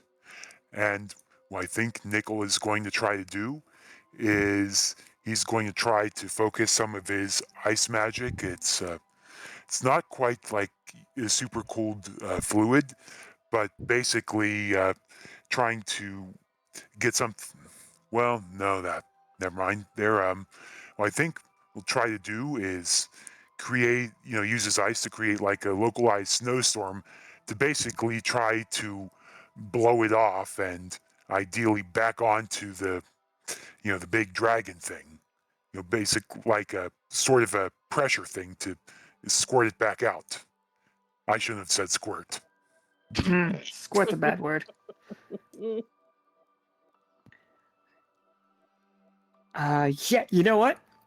Roll me a 20-sider. I need you to know this so hard that in like you're not being able to see very well through the goo, a bad roll is going to throw this at one of the teammates. I haven't decided who. But there's 4 of them, and I got a 4-sided die. Just for the record, Rupert is 1, Akhana is 2, Cass you're 3, Charity you're 4. It'd be hilarious if it lands on Charity.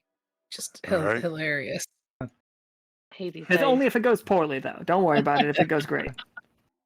Yeah, I'll try to be extremely serious. Oh, okay. Oh, Vaguely serious. Oh, really serious. I felt that one for a second. I'm like, oh.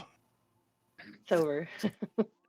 You do manage to get it down, but like, Gardic goes down. Like, you can safely land it. He doesn't have to like get super banged up, but like the corruption did like get into his servos a little bit. Like, not enough that. And this is gonna be cool. Nichol, the ice slows it down. It doesn't destroy it, but it slows it down.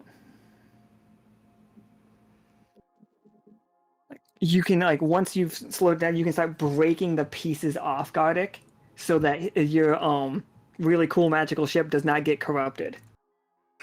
I am immediately jumping, getting the stuff on the inside and then jumping out and getting the stuff on the outside while I'm, yelling updates there. Okay, down but not out. I'm managing to freeze it, the weird goo. So that's a good sign. Sorry if I hit anyone. Then I didn't over, hit anyone, like, did I? before anybody can answer, the one raises its right hand, its flaming right fist, and it just tries to, like, come down open palm, like it's aiming for Akhana.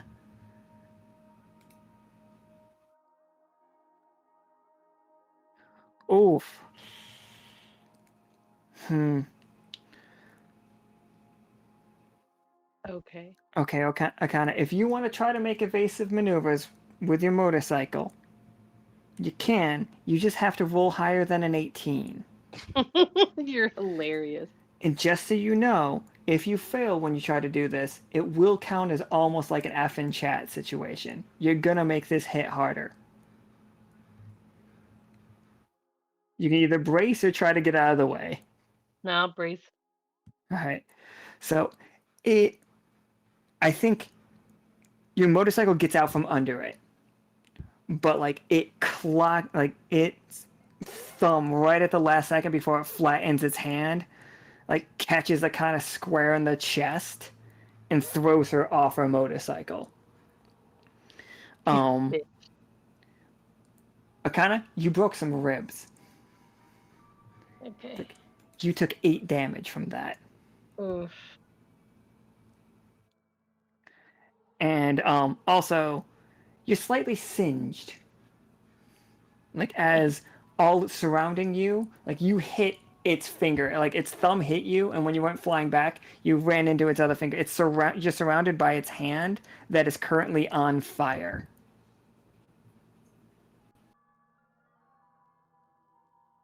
But yeah. And now anybody can go in whichever order they want.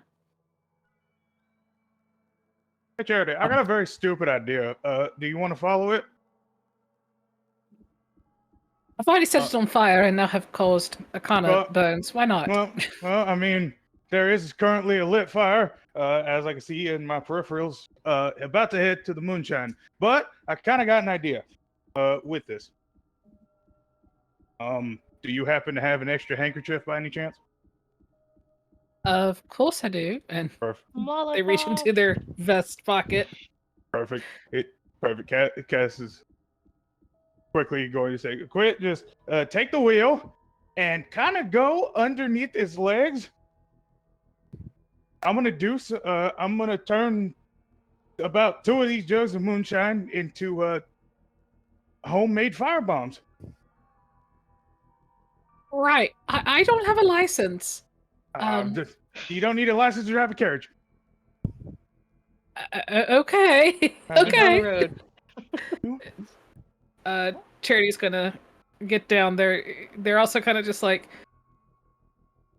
they know that once this is over, they immediately have to tend to Akhana and to Gardic to make sure that their mind is awash with things. They're going straight for the wheel, and they're gonna try to steer between the legs. Like, Charity, let's be honest here. Would you say that this is roll 2 20-siders and take the lowest one? How complex is it to drive? I mean, they've never driven before, so... That is the concern. If you've driven a car, you're probably pretty good at this. If you've driven a wagon, you can figure it out. If you've driven a motorcycle, I assume that you can figure it out. On Charity's world, they lived in the city and they got rides with other people. So... Yeah, let's fair is fair. Okay. Let's roll 2 and take the low. Oh! Oh my god. Wait, I'm gonna. Oh, Just run Can me I over. change that by any chance? What was No, that? Can I change that? unless you have a category up because it took the lower. It's completely up to you. Like, if you guys want to change it or not. Like what is? How do you feel, Charity? Do you feel like those rolls are accurate, or do you want them to be changed? Honestly, because Charity's kind of like panicking because they saw corruption go on to Gardic and Nichol, and then they also know that Akhana has been hurt. So, like, they're kind of. So here, like, this is. Imagine this happens in that slow motion that happens whenever, you know, a car crash suddenly happens in a movie. This Goliath creature takes a step forward, and while he does it, he kicks the gentleman, and it goes flying into the air, and it's like upside down in the air. Now, I didn't want to destroy the channel. oh no, don't worry, we're not. The gentleman's sturdy. It's just going through the air. Hey. Pass. In the air, like upside down, having a great time. You see the opportunity. You've put all of your fire bombs together. Like looking down, like you can throw this. It's not like this is a tricky shot. Like, just so you know, like throwing this out is a tricky shot. But in this moment, if you don't throw it out, you are about to land with all of this fire and explosives all around you. And alcohol. He's definitely throwing it out as soon as he sees that moment. As soon as he sees that monster. He sees he just starts throwing them. Give me a 20-sider. And let's just hope it's not a 1. Shut up. What's 14. that? Okay. Whew. So you throw these out, and like you don't really have the perfect aim. You can't just aim for any spy in particular, but you do hit dead in the chest of it. Like, Uh-oh. its chest is on fire, and it starts like moving around, like all like flailing every which way. Charity, you get thrown from the top of the gentleman as it like crashes back down on the ground. Cass, you take 4 damage. Charity, you take 6. Okay. Oof. Charity momentarily has the wind knocked out of them, and they're just like kind of a little bit dazed, staring up at the. Rupert's on the bus side. He just looks down. He's just like, "Are you okay?" As he's like repeatedly slashing this. Charity kind of gives like a little like half-hearted like lifts their arm a little thumbs up and immediately like winces. It's like, I'm alive.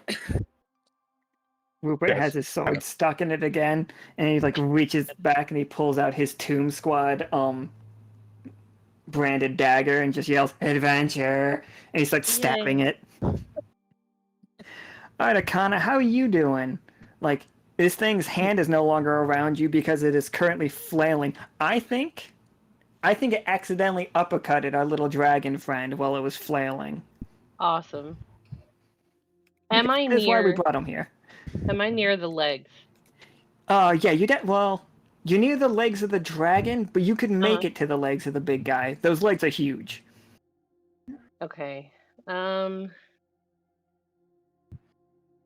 This is wild, but I'm digging in my bag of tricks, and I have a naturalist card, and I want to play the ability Purify. I think, well, if I can get to the big guy, then I want to do to the big guy. Oh, we can't purify this corruption. This Okay, will. but it This says, will ignore. Okay.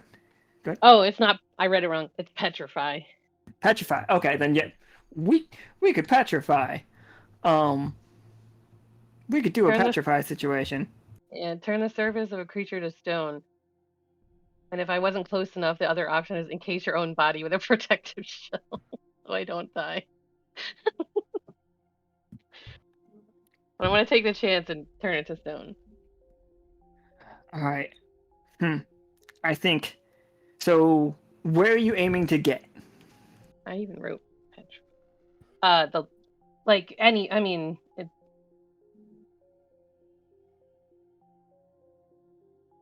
I was hoping if I could just. Oh yeah, just click your token and just drag your token wherever you want to be. It seems like a stretch though, because I mean, where did I land with the bike? You landed with the bike. The bike actually went away. It's Oh, fine. right. It's safe. It's over here somewhere.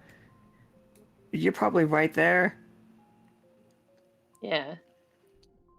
Okay, you're gonna like, climb on the knee that's already like weakened, so or it the can't really shin. move out of the way. Yeah, I mean, I can't go far. I'm hurt, broken ribs. Oh yeah. As far up as I Reason. can reach it. As far as I can reach it. So petrify. All right, so Has 2 AP. go ahead and give me a roll. Does anybody want to help Akhana do this? It's not my natural born ability, but figure why not. I'll probably help out a bit. Is that at this point I haven't been injured yet, so my little master controller can still shoot projectiles. So what I think Nah, I'll be sick. doing is to let's see. I think it'll be down, left, right, A to switch it to ice bullets and start basically giving Akhana a bit of cover fire. Amazing. Copper fire coming out of that. Cass, the gentleman's upside down and you're inside of it. You took 4 damage from things like bouncing all around you, but you're okay. Just for the record, just so you know. Oh, okay. Like you're not unconscious. You like dazed, if anything. But so Akhana. Oh, Nichol, give me a 20-sider, and Akhana, you give me a 20-sider. All right. 14's good.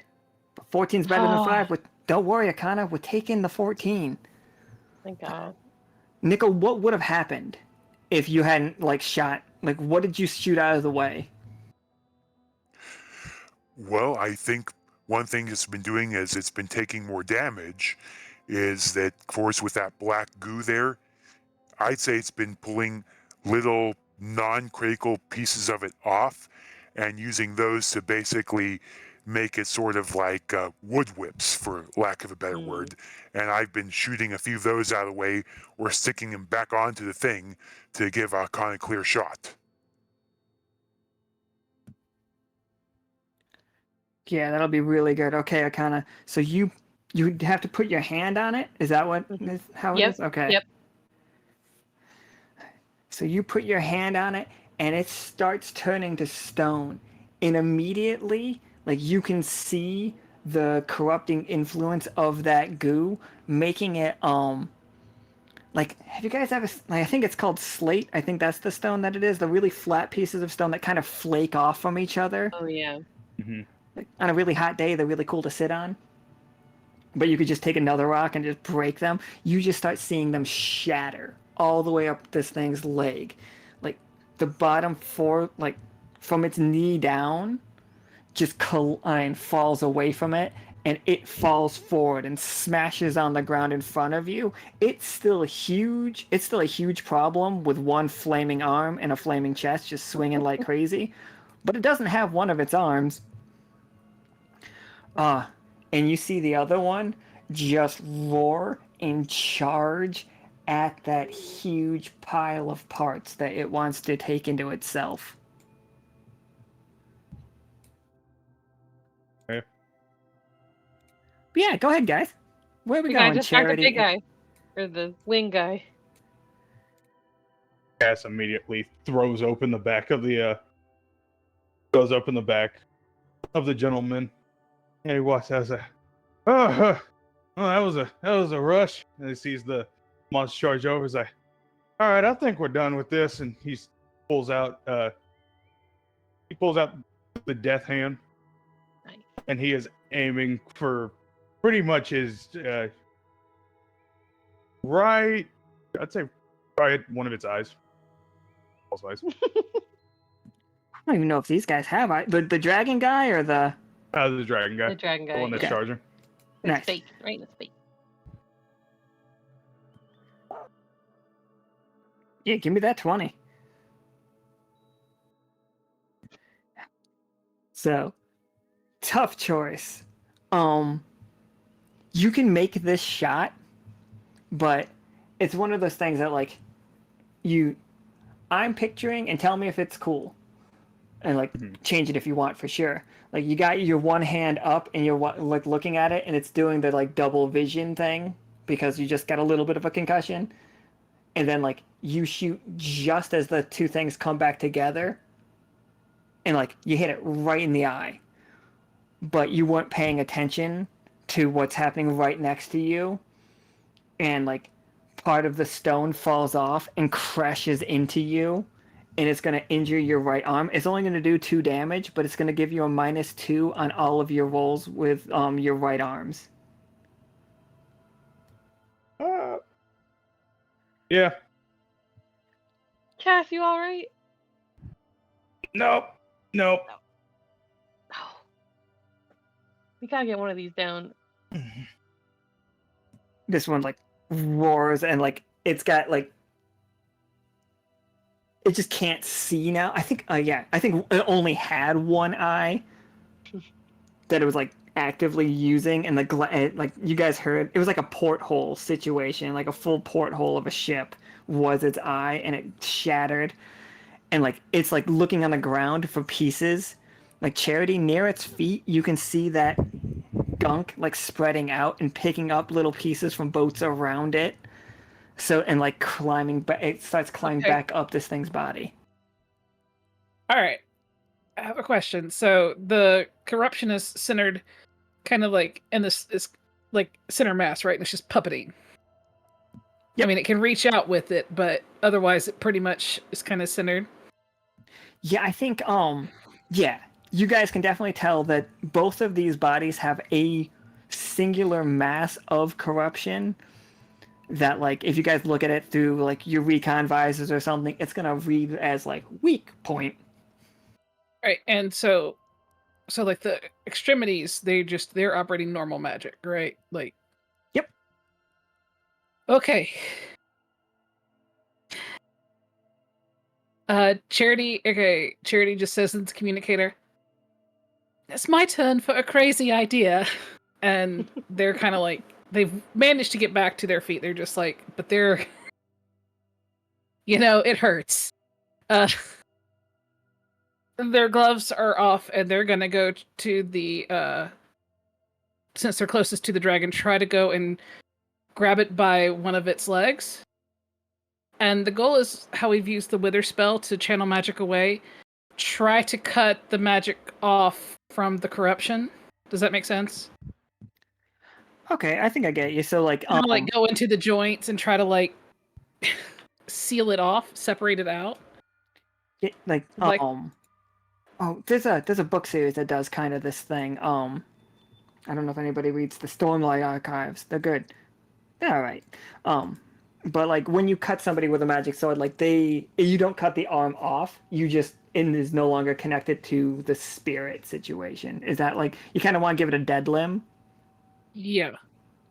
Oh, that might make it all fall apart as well. So yeah, okay. That's kind of the idea. Is like if they can cut it off from being able to take on another source. Yeah, absolutely. All right. So, give me this highly dangerous like you're gonna have to dodge around a lot of corruption. yeah, like I said, it would be funny if Charity got a 13. 13 Oh. is spooky. All right, but nobody's cursed, so that is just a full success. I'm Nobody's not cursed. cursed, Nobody's right? I'm Patagon. Yeah. Okay. I just haven't had my reckoning with chess yet, but that's That's a So different yeah, day. you touch this thing's. What's it look like when you get up to it? Like, what did you have to dodge? Pert's right there if you want Pert to like provide cover for you. if Gives you the help action.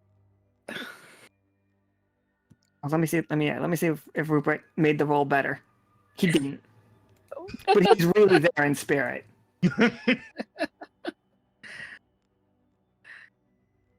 well, they're kind of like I said, they're kind of hurting, but they're gonna try to like maybe do like a little roll to try to get underneath, and then just like reach up and grab hold for dear life onto like that knee joint. And then their eyes just kind of start glowing bright green, and it just and they try to remember what they've done before when they're channeling other magic to like draw it out and separate the magic from the corruption. If that makes sense. Yeah, absolutely. Where are you putting the rest of that magic? Ooh. Oh, If you had to ground that magic, like think of it as like electricity. and through their feet and into the dirt. I mean, like there's trying to focus it away from like the group if they can. Like, Yeah. Oh, go ahead. like I know there's like these other boats behind us or whatever. I as you do that, like you do see this thing's like limbs start falling apart, and underneath it is almost not skeletal because it is. Imagine if a skeleton was made out of jello, but the jello was black, putrid, and smelled terrible. So instead of skeleton, it's gelatin. Yes, Yeah. thank you. Thank you. 10 out of 10, everybody. We did it. Wrap it up. Wrap it up, everybody. Done. Won't get Game's better over. than that. That's the That's best it. we're gonna That's do. all. That's as far as we're gonna go. A skeleton. All right. But yes, that is what you see, and I think there is a moment where that stuff starts coming for Charity, but Rupert is just right there slashing them away. And like you just see these ones are just boat parts. And like you can start telling like boat parts in town like, oh, like, that was a bar. And like you see somebody's like bed fall out of its hand. Oh, Oh wait, that hand would be the one with the buzzsaw. So the lumberyard one completely like falls over, and it now is missing its fucking giant ass buzzsaw. oh thank God. And it turns it so it's missing its right arm, but its left wing. So this thing is all sorts of off kilter. And but where its right arm was, you do see the gelatin arm as is scooping out and reaching out for you. It is like attacking at you, Nichol. This is the situation you and that you see. Like Charity has dismantled one of its arms. Akhana has dismantled that thing's leg.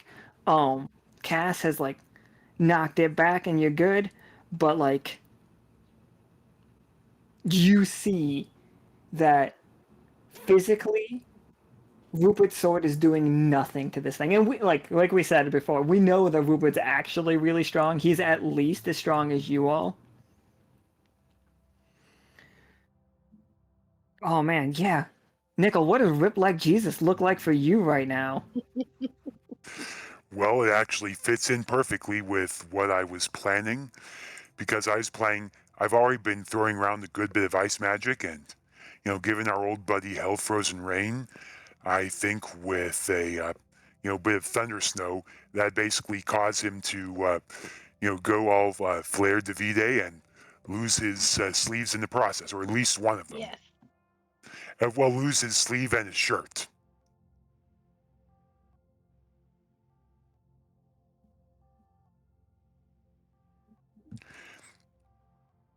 Going flare de vide, you say? Well then, let's not disappoint.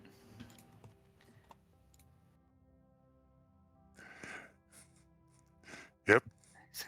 So it's like it blows off. Like it does it like elegantly blow off like a cold breeze. No, it's full on magical girl transformation sequence just quickly. Oh,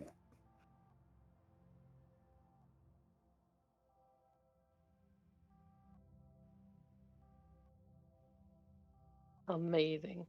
I So, yeah. appreciate the nip slip. oh, it's not Don't slipping. kill it. It's out there, out and proud. I'm getting him a tassel for that. I love the discrepancy between the number of people that want him to just cover that nipple and be like everybody else like, yeah, nips it out. out. But yeah, basically, it's like taking the shirt off and a whole quick magical girl thing as it the lights and everything else as comes full on flare.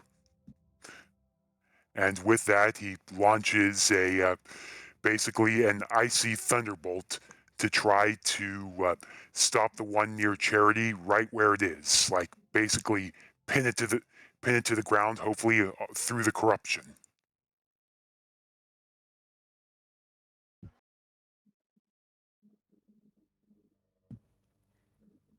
All right, give me 2 20-siders. Take the higher. Oh, Oh, There we nat go. 20. Fucking nat 20. All right, Flair, what's it look like when you destroy this thing? Like, and you can absolutely fucking just done on this attack. But epic, and tell me what part you want to keep. All right, the way I think it works is that normally the way Nichol's been using his magic, it's more of a conduit sort of thing, has been figuring out with Kay, and the thing that he's been trying to learn with her is how to just let it flow and then try to guide it as opposed to control it. And when he lets loose like this, that's all he does. At first, you can see like it's how you see a thunderbolt in super slow motion, how it cracks down through the sky until it hits a point, and then you see the bolt. It's acting like that, except in reverse from the ground, as an icicle comes up and splinters up and splinters up and splinters up until, and I think with this, probably what makes it a 20 is with that magic that Charity is grounding there. It's also grabbing some of that to add into it there and pump up the power. And Nice. as the icicle splinters there, the moment it touches the dragon, it becomes like this icy thunderbolt just shooting up, smashing it in half, and leaving one of the wings to fall off right at Nichol's feet. Fucking metal.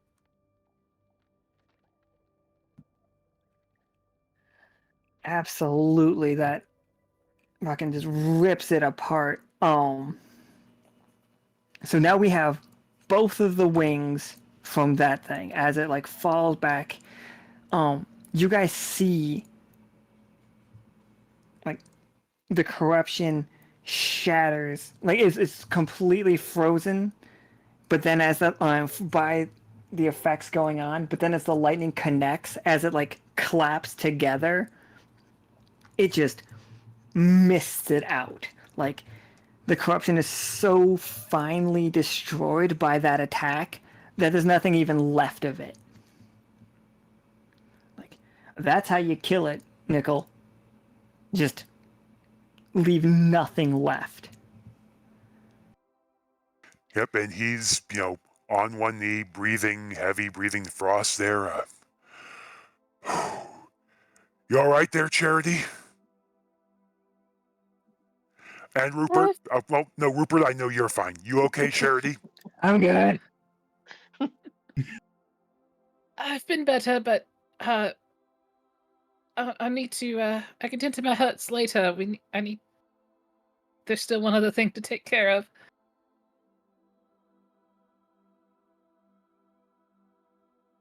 Oh yeah, let's see if this will work. For the stream, I mean. Yeah, you did.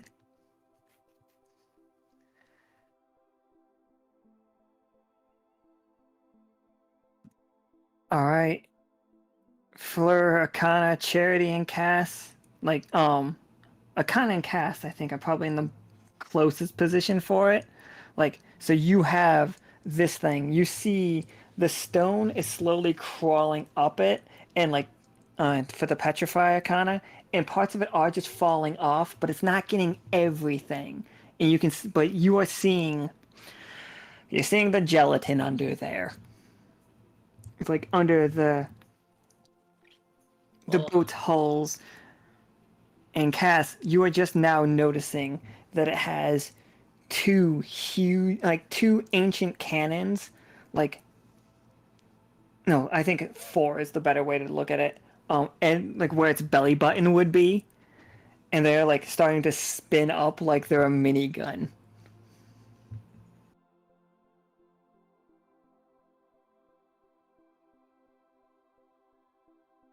It's right here. It's getting ready to fire on you guys with artillery rounds. How can I still operate?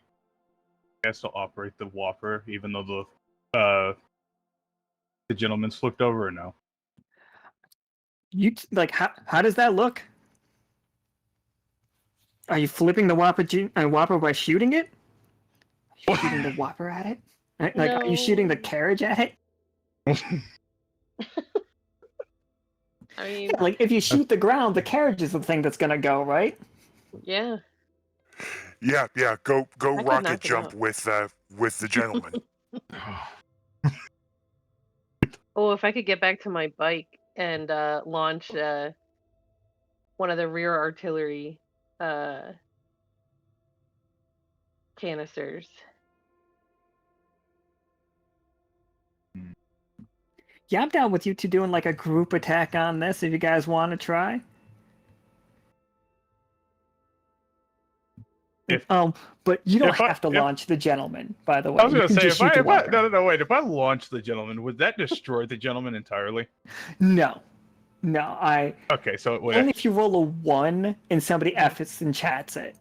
Okay, we're not. Okay, you know what? If Cass is gonna. He's already thought of one dumb idea, he's gonna think of another one. Yep, that's what he's gonna do. And he's gonna. Instead of him being on it, he's gonna have I imagine he has a line to the trigger.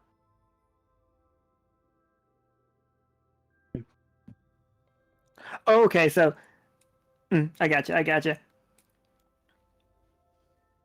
And Akhana, what was your play here? Oh, I wanna make this a sneak attack. And I position the bike so that the rear is facing the midsection of the what's left of it, and launch an artillery cannon from the back. All right, okay. Yeah, both you guys give me 2d20. I think this is within both of you guys' wheelhouses to do. All right.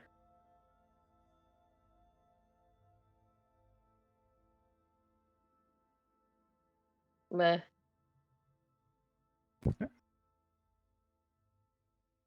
Oh, 2d20 each or 2d20 just? 2d20 each. Okay.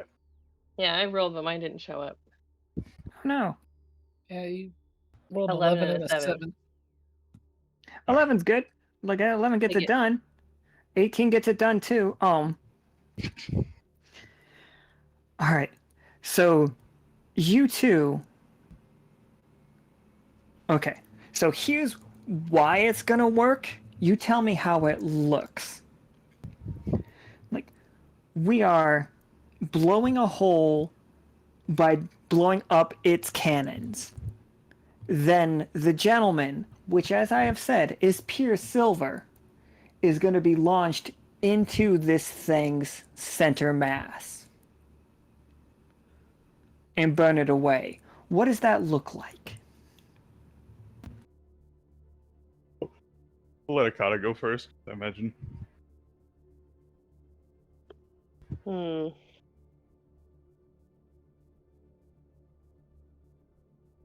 All right, what I want to think happens is that we time it so that right before the gentleman makes impact, the artillery cannon slides, like skirts underneath it, and then hits center mass, and then ricochets to take off the cannon, and then the gentleman, like, momentum keeps moving through it and knocks it completely out. Massive destruction. And Cass kind of centers the. Cass has to kind of push the gentleman with all his might that he kind of has left. Quickly kind of rig the trigger, load the thing, and just as soon as he sees that center, just lets it fly. Absolute, like, fucking. So as this gets blown out the back of it, you guys see everything that the corruption was touching when it dies begins to like fade away, like instantly rotting, like it just melts away. So the arm that you that you took off of it remains, but everything else just kind of like turns into like a black powder and blows away as dust.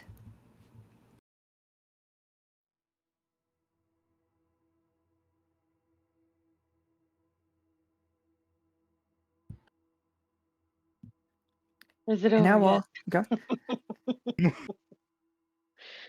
I spit out some blood.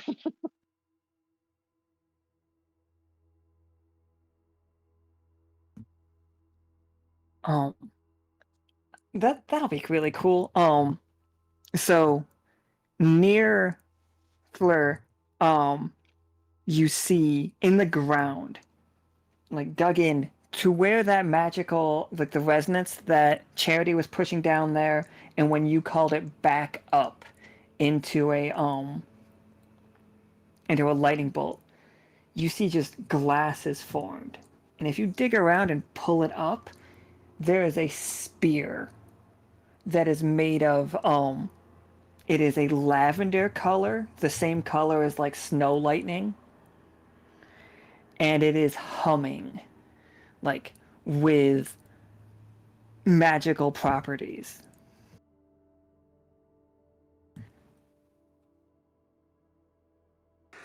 Okay, I have no idea how this happened, but honestly, it's awesome. And then I also look around and wait a minute. How am I the only one that's not injured? That's not supposed to happen. You just got lucky. Charity is already going over to the gentleman to retrieve their pack of supplies. And they will, in turn, heal up Akhana for, will heal Akhana. Everybody on 3, flip the gentleman. I'd help, but I'm only at 4 HP, and that thing will flip over on me, I'm sure. Yeah. Charity is at 6 HP, so It'll crush me like a bug. Cass is at 6 HP with a dislocated shoulder. yeah. So Charity is going to be like healing. Yeah, Give us a hand. yeah. Yeah. Can't just do myself, Rupert.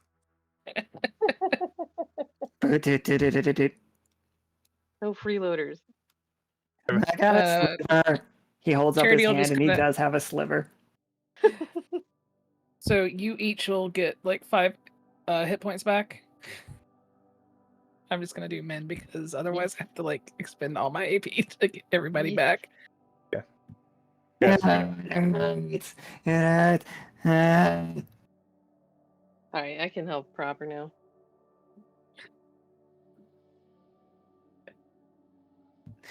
Rupert, like he's using one hand and he's just like trying, like he's looking away with the other one, like wincing every time he moves. Rupert, you're not the one with a dislocated shoulder. You're not the one with the sliver. Charity makes a sling for cast until they can get back to where. I really thought you said you were gonna make a sling for Rupert. Rupert. Baby sling. Put a band-aid on it and kiss it. It's like a toothpick and a band-aid. Cass is gonna make a kind of quick diagnostic of the gentleman real quick. Why are you doting on me? I mean, it flew really well for a Charity kid. gets out a little band-aid. Yeah. Puts it on her shirt. Yeah. Oh my god, perfect. He eats the band-aid. Oh my god, Jesus. He'll throw it up later, I'm sure. You see, Akhana, that's the point. This carriage is not meant to fly, so I need to kind of take a look at the engine. I'm sure it's fine. That's not how. That's not how carriages work. No, that's not how carriages work. Oh, crap. Well, you right. know. Whoop. Go ahead. I'm going to go back and check up on how Garlic's doing. Oh, yeah. I need some mechanical and- maintenance. Charity kind of like takes the dead plants that they have used and puts it back in their pack, and they go over also to look over Gardic to see if they sense or see any corruption that might have clung to it. I'm not gonna put any corruption on it, only because, like, not only, but like because I really don't want to destroy a toy on its first time out, you know? Yeah. Well, they're just gonna double check because that's Oh, absolutely. their concern. Oh, by the way, Charity, this is Gardic. Gardic, this is Charity. I am a jet. Charity's eyes flash green for a moment. Is that a spirit in there? I saw you earlier. You do not seem particularly proficient at it.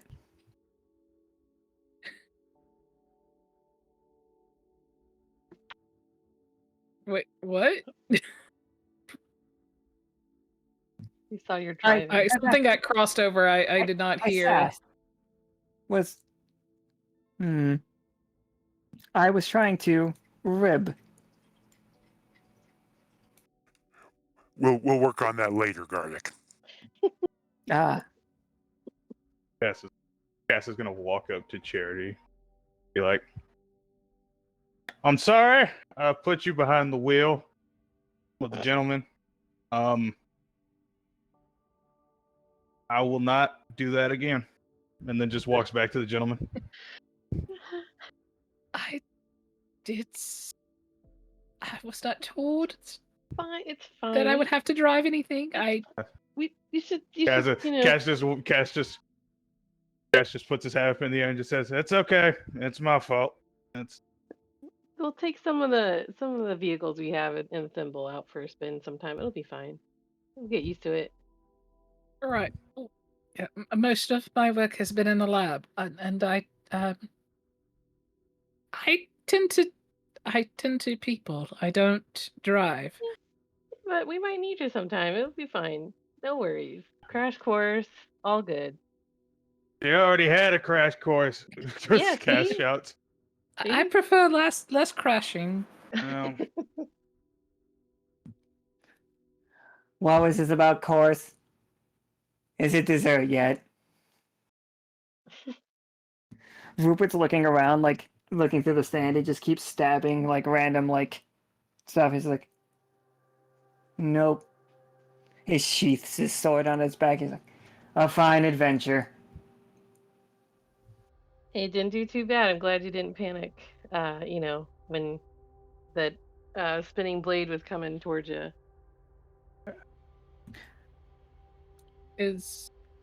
And just Charity's gonna just do a double check around, make sure that they don't sense any like corruption or other magic. That is that a place? I know about the You- spear. Out of place, no, but this place, it's quite magical, and like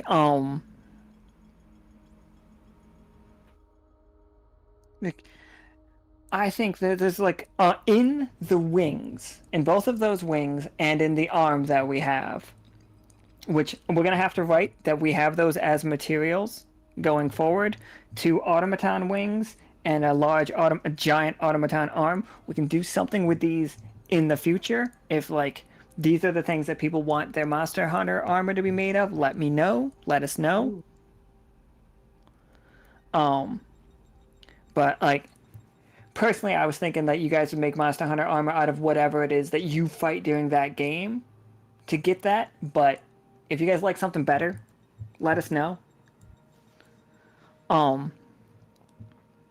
And like if you have ideas for what we're gonna do with these things, also let us know. Like, and not just me particularly. If you have an idea for, oh, we should do this with this thing, you push it in the workshop. Or in general, I don't care.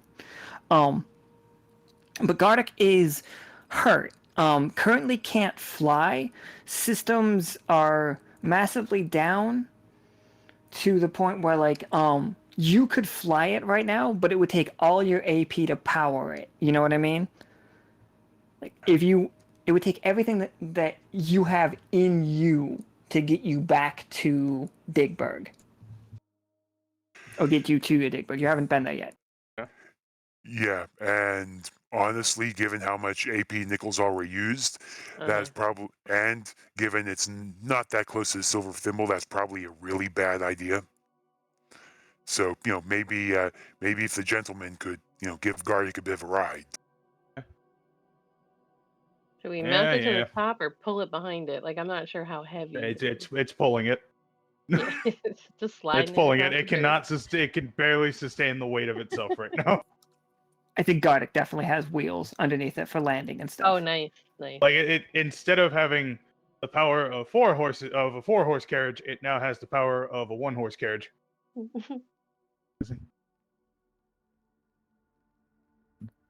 So let me I take a while heading right back to Digburg. So let me get us there. So we are here, but Professor Winter is actually here too now.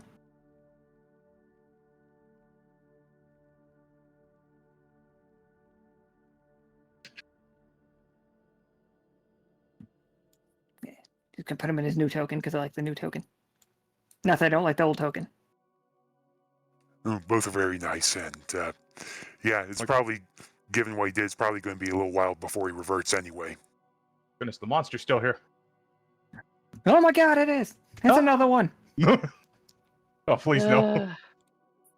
Oh, it's just the wing. Just keep the wing section. Right. So juxtapose, this is the cat guy, comes up to you guys as you like make it back into town. He's like, whoop.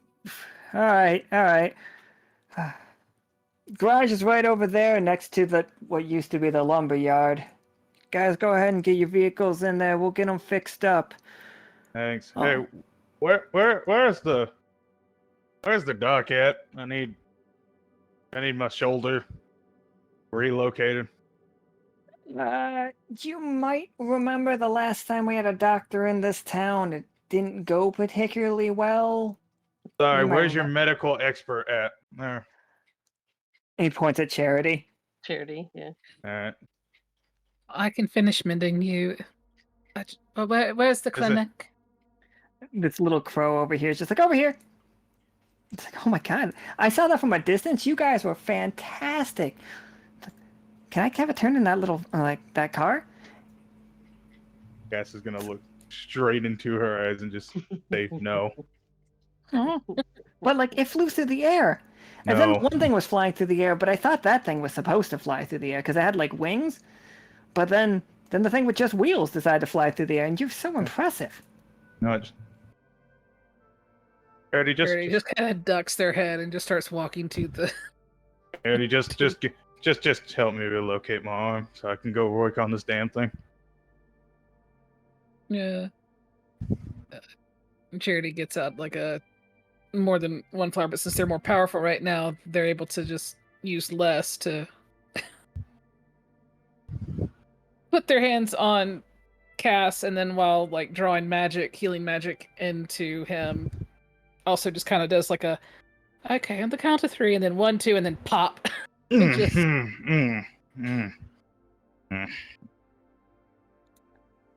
Well, could be better, but you know, could be worse. So yeah.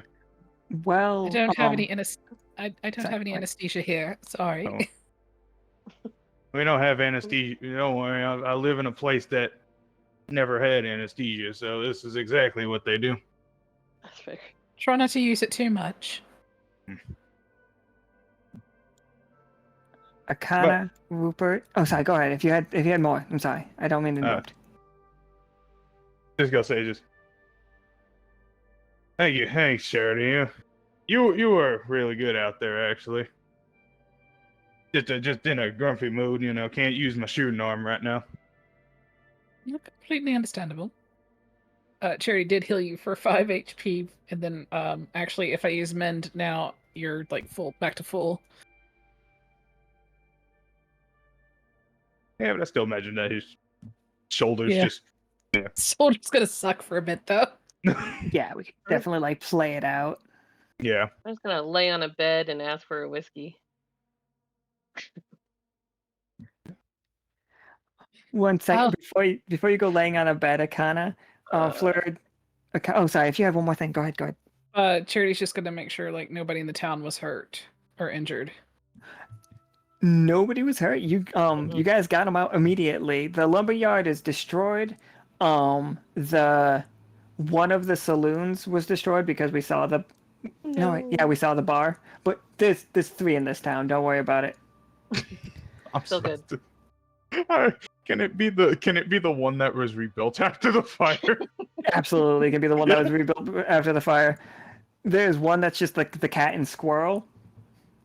The Cat and Squirrel is a popular place. If you go into the Cat and Squirrel, there are a lot of portraits of Rupert and Soki hanging out getting drunk. Oh, I want a whiskey from there. Like all over that. Do you know you're famous? Rupert, I'm famous. I'm alarmed though. That's in the first time you've ever heard like trepidation in Rupert's voice. Do you remember coming to this place? Or being here when it was first built?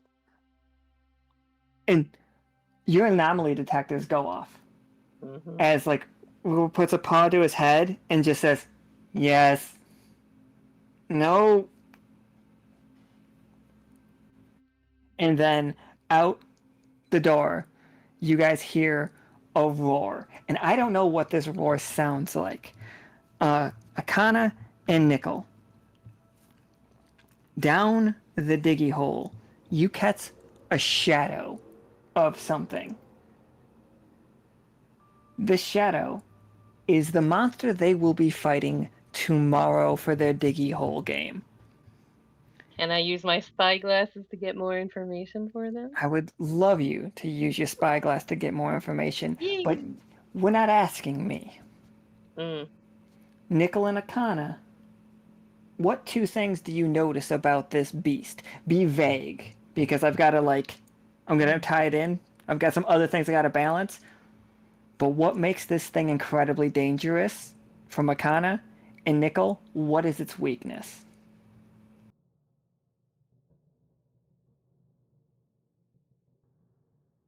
I'm gonna say that with recon visors, you can see an outline of them through walls or other types of structure. Oh, so so you can't hide from it. Okay. Oh, I'm saying that. Oh, okay. Sorry. Go ahead. It can be seen. It can't hide. Oh, so it can't hide. All right. Absolutely. So you gave it its weakness. Recon. Yeah. All right. Absolutely. So yeah, Fleur, what's its strength? What makes this thing? And remember, this was a a tuned up boss already that Shy decided to turn that up again.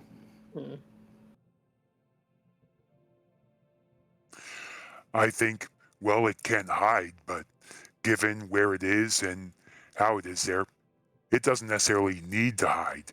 I think even if you get potentially close enough to it there, or see the wrong part of it, it can get to you from a distance. Oh, so just seeing that is so good. That's so good. Nichol, you don't. Thank you.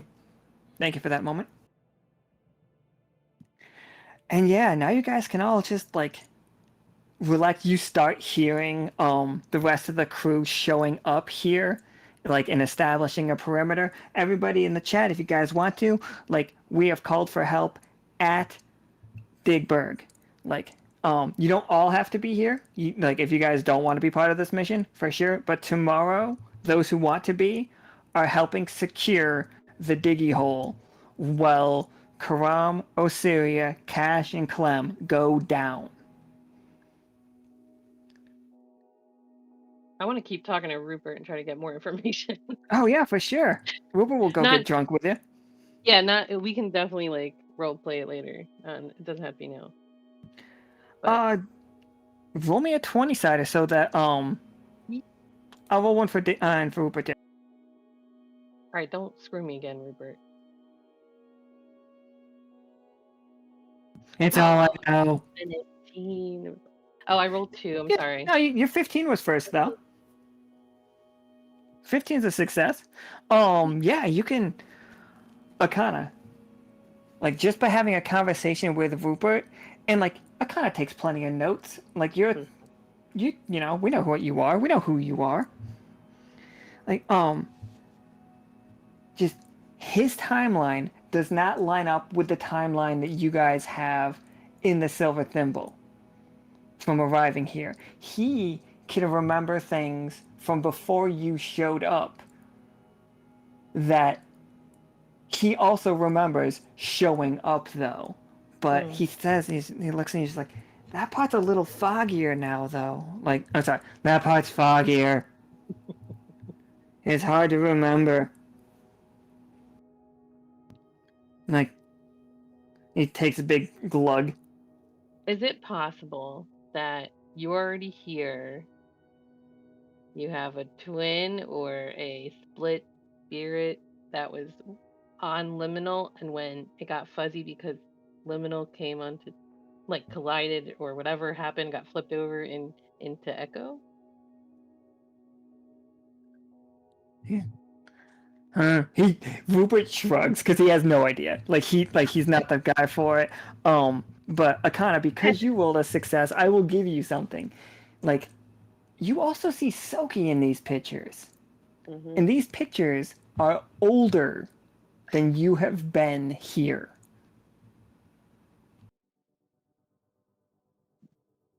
Well, I know who I got to talk to next. Apparently, Charity is drinking the biggest bottle of bourbon, which let me tell you, that's a big bottle. Chug it. Oh, that's fine. And is there like other signs of the magic, like the saying that they're getting back the silver thimble? Like, I don't know how much plant life is here necessarily, but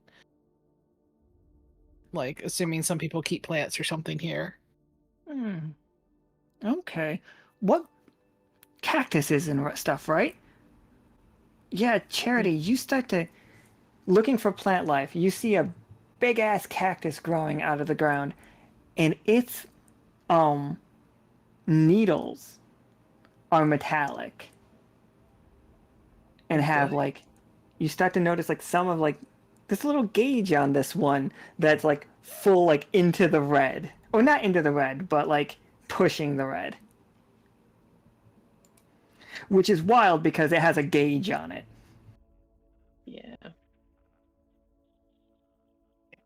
I don't know anything about engineering, but I think red is bad.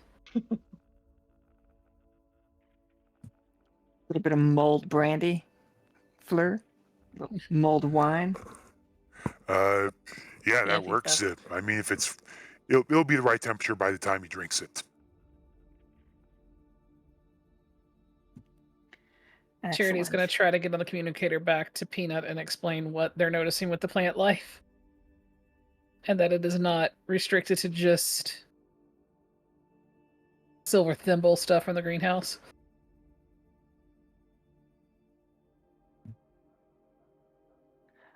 Yeah.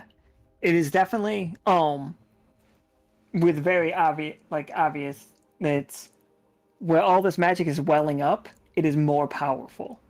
Like in that, like you can see the further away from the diggy hole you go, like if you start like walking out, a lot of these cactuses are fine, like just normal cactuses, and it's not all of your flowers, but it is a good number of them that have it. So like you can definitely tell the more magical the place, the more that this is happening.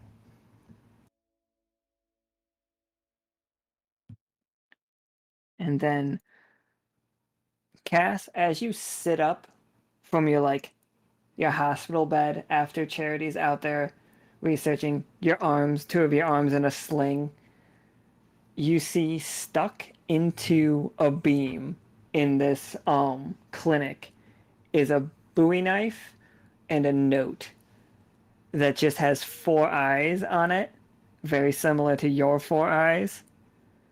That just says, "Be watching you," and then just your father's signature. Cass is gonna take the knife and sheath it, and he's gonna be like, "What are you up to now?" Then he's just gonna take the note and slide it into his back pocket. Just gonna kind of look out the window, just make sure no one's watching him. I'm always watching. Not just you, everything. And Nichol, you just getting drunk in the bar? Not getting drunk. You don't have to get getting drunk, but you guys are just like relaxing in the bar. Yeah, taking a moment to relax, maybe talk to a few people. I think at this point, if anyone asks his name, he'll probably be, going by the alias Vic Viper around here, just to be safe.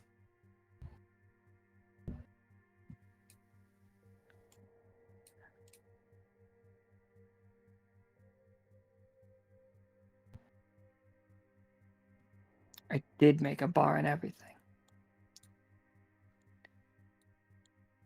Rupert's just back here, just like drinking. You can't see him, but everywhere that you can look, there are like memorabilia of Soki and Rupert. Like it's over and over and over again. It's like a repeated theme, motif, if you will. It's driving me batty. I gotta figure this out. Like it's very obvious that Rupert loves all of his pictures around and is very excited about that, but it's also because it kind of brought his attention to it, terrified. I don't know, if we get him a little drunk, do you think he'll just like semi-conscious, start talking, or stream of conscious? That's what I meant. I mean, it's worth a shot. Honestly, I think after taking that sort of a mental thing, Rupert just needs a chance, have a drink and relax and not think about it. Sometimes not thinking about it's the best thing you can do. That's fair. I'm sure he'll open up. I'll take him for a few more rounds in the motorcycle, once we get back to the thimble.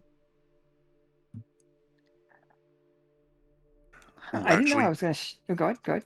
I was going to say that Chad has a good thing here where Nichol will ask Rupert to try to distract him. Hey, Rupert, I gotta ask, any luck with the whole Chili's plan? Yeah, we gotta have Chili's. He's like, a Chili's isn't made. A Chili's is only found. Well, it sounds like you have, a good, long-term project then. Hey, if I'm ever out looking, what should I look for? Southwest egg rolls. They're like, okay, hear me out. Are you listening? Are you listening, Akhana? And he's I'm like, writing. takes another shot. He's like, are you listening? Okay. So think about, have you ever had an egg roll? Wait, do Yes. you know what an egg roll is? Yeah. Okay. And then, I don't want to do it, but I could in-depthly explain a Southwest egg roll to you. That is what Rupert is doing. He's cat-splaining a Southwest egg roll to you. I love this so much. And then, oh, the dipping sauce. It's like a Chipotle ranch. Oh yeah, that sounds amazing. It's so good. We gotta find a Chili's. We gotta find a I'll Chili's. put it on the top of my list of what I'm looking for sure. Juxtapose, like, puts his thumb over his shoulder and points at a wall, and there's just a to-do list, and the top of that list is find Chili's. Yeah, So it's Nichol down got there. lost. Nichol got lost when they said Chipotle, but he's still, nodding and smiling politely. I'm sorry, Chipotle. Chipotle. Yeah.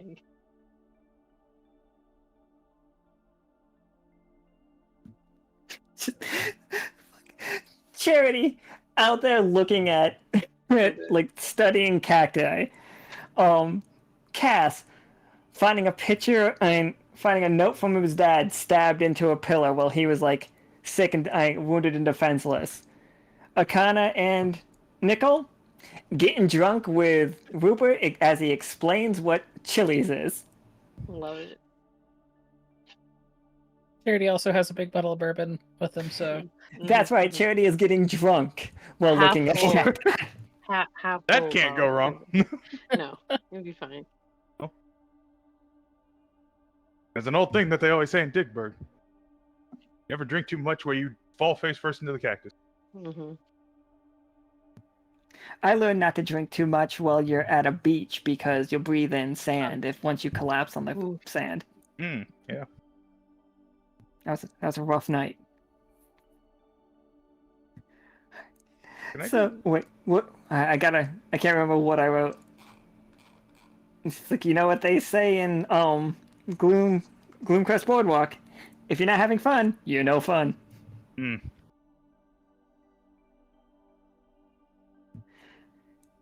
Can I do? So, oh, go ahead. Oh, can I do one extra scene after it's like Yeah. nighttime and stuff? Yeah, what you got? Cass is going to radio in, but he's going to tune it specifically to Nichol. And he's just going to say, I'm going to head back to the Silver Thimble. I can't stay here. Something. All right. I understand entirely. Something, not just the injury, something Cass, from my past came up, so... Cass, one thing I want to say to you. You need help with anything from your past? Let me know. I'll be there.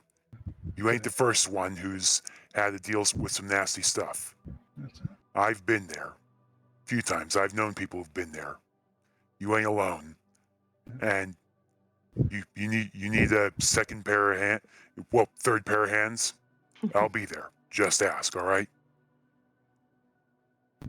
I'll know who to call when the time comes. And Cass kind of grabs one of the centipedes. He's going to leave the gentleman there for them. He's just going to grab a centipede and just ride off in the nighttime as everyone's asleep. I mean, yeah, absolutely.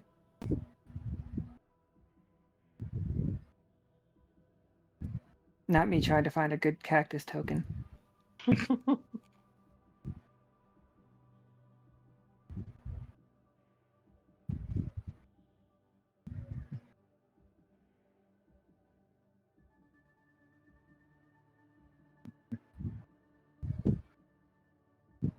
I want to be able to see what everybody's doing.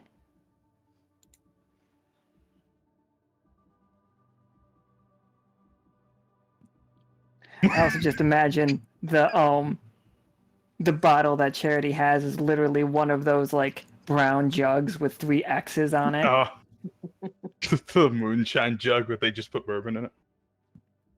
They told her it was bourbon, or when she asked for bourbon, they just kind of grunted and put it on the counter. All Amazing. burns the same, going down. That's Oh, one burns more. You know, I'm going to suggest something kind of funny there. You know, maybe Charity could roll a d20 to determine their current level of drunkenness. Ooh. Oh God. For sure, yeah. Hit me. Oh dear. You're not drunk. Is that sorry? Was 1 bad and 20 Yeah. good? So 20 would have been the perfect level of drunk. So you are approaching the perfect level of drunk. Nice. You're Almost there. just drunk enough for when this cactus is like, "Hey, what up?" Cactus talks to you. Harry looks at the jug, see if there's any warning label on it. It's just Cactus Jack fucking with her. Is this Cactus Jack Mage? He's just like, It's just you're from Plum Bob. Oh right, I remember you. You helped us navigate down below Plumblub, correct? I did.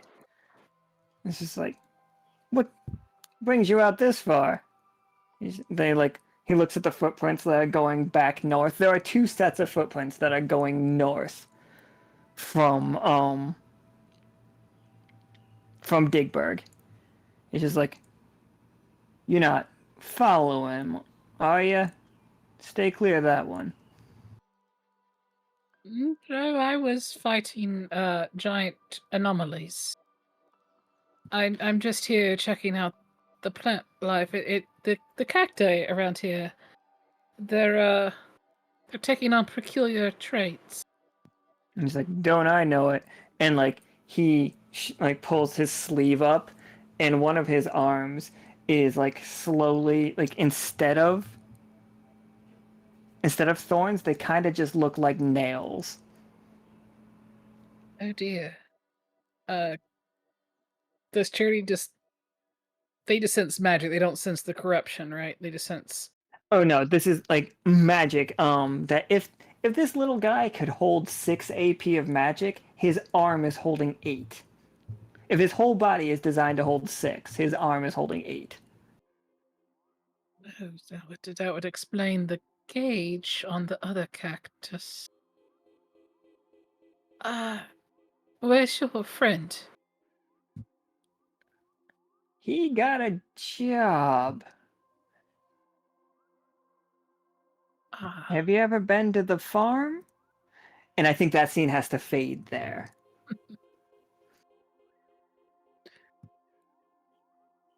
Oh no, the farm sounds ominous. Farm is ominous. And I think, unless Nichol wanted another scene or had any ideas, I think that was probably where this game ends.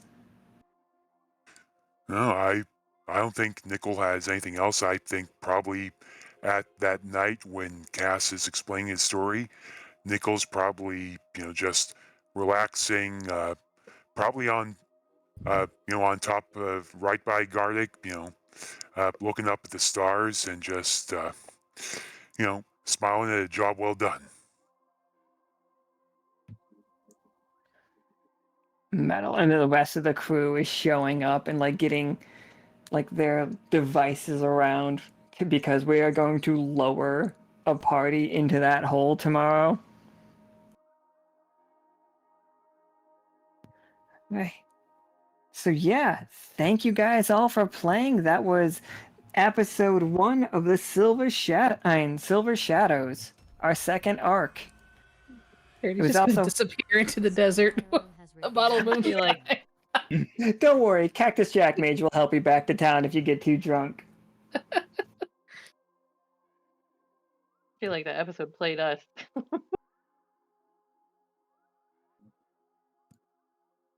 Oh no, did it feel too railroady? I'd be really sad if it did. I'm sorry. Rude. No, it Oh, felt it fine was for fun. me. It was super fun. Yeah. That's it. I got to launch a we- carriage at something. That's I great. haven't gotten that hurt in a long time. we just, all got injured except for Nichol. Quite a bit. Which was a great birthday present, by the way. Nichol not getting injured for once. Everyone else That's except right. Nichol this time. I'll hurt everything you love. Oh, okay. Oh man. Huh? Joke's on you. My heart's ice cold. Ooh. Charity's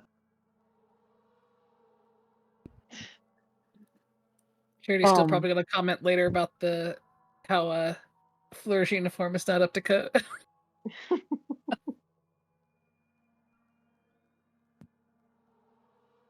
right, so I'm gonna do a real quick recap. Obviously not blow for blow. I feel like all the recaps this month are gonna be pretty easy because I'll just be able to be like, the crew being asked for a favor by Peanut has asked the crew to go investigate Digbird because turns out Peanut and Rupert were the two founding members, the two founders of Digburg over 100 years ago, like 98 years before you all showed up here. So, like, we had Juris look over the contract, and it is legally binding that Rupert, as well as making every single religion the top priority in Digburg, healthcare is the third highest priority. Number one, find chilies. Number two, religion for everybody. Like, believe what you want, I don't care. Number three, medicine for all. But he went a little bit heavy-handed on that, and Rupert and by extension Peanut are on the hook for anyone's injuries at all. But also, the Silver Thimble is on the hook for that. So if anybody gets hurt in Digburg, the Silver Thimble has to pay for it. And then on the way there, they found an anomaly. That anomaly turned out to be a giant, massive corruption that had made ancient ships come to life and burst from underneath the desert floor and then fight. When the crew and the rest of the party made it to Digburg, they ran into another one. Like, they lured it out. Nichol kept the other one's attention. You guys got them close to each other, and then beat the shit out of them at the same time. Like, Akhana cut off its wings, and Cass blew off its arm, and blew off the other one's arm. Hilariously, and this is only probably going to work for like the automaton versions of them, of monsters with the corruption, but Charity learned that if you pull the magic out of them, then they cannot control things that don't have any magic. So that does mean they can't do anything too null. And we also launched the Gentleman, which is our silver carriage, into another one to kill it. But let's not forget that Nichol turned into Fleur and ripped like Jesus, fucking pulled lightning out of the ground and then also out of the sky to completely evaporate one into just an icy mist and create himself a lavender spear that is even still humming. I think it hums with the emotions. Like, the more that people start partying, the more like of the Lockstitch crew that starts showing up to the to Digburg, and you guys tell the story of what happened. As long as it's like jovial, this thing is just like super good and just keeps the spirits high. Everybody starts dancing. It almost is like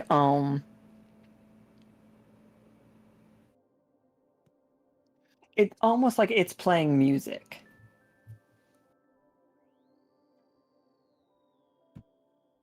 But yeah, and then we are all preparing for tomorrow, where we know that there is a monster down that hole, and it's big. It's going to be a real problem. It cannot hide because you can see it through walls. Like, whatever it is, you can see it through walls. But if you get close enough to actually see it, then you are in trouble. So yeah.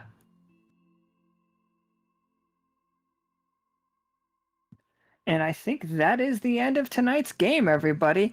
We got a game tomorrow at 5, and we got another game on Monday at 5. Then we've got Nika's surgery stuff happening. So that next week is going to be... There's also a game on Tuesday. There's a game on Tuesday.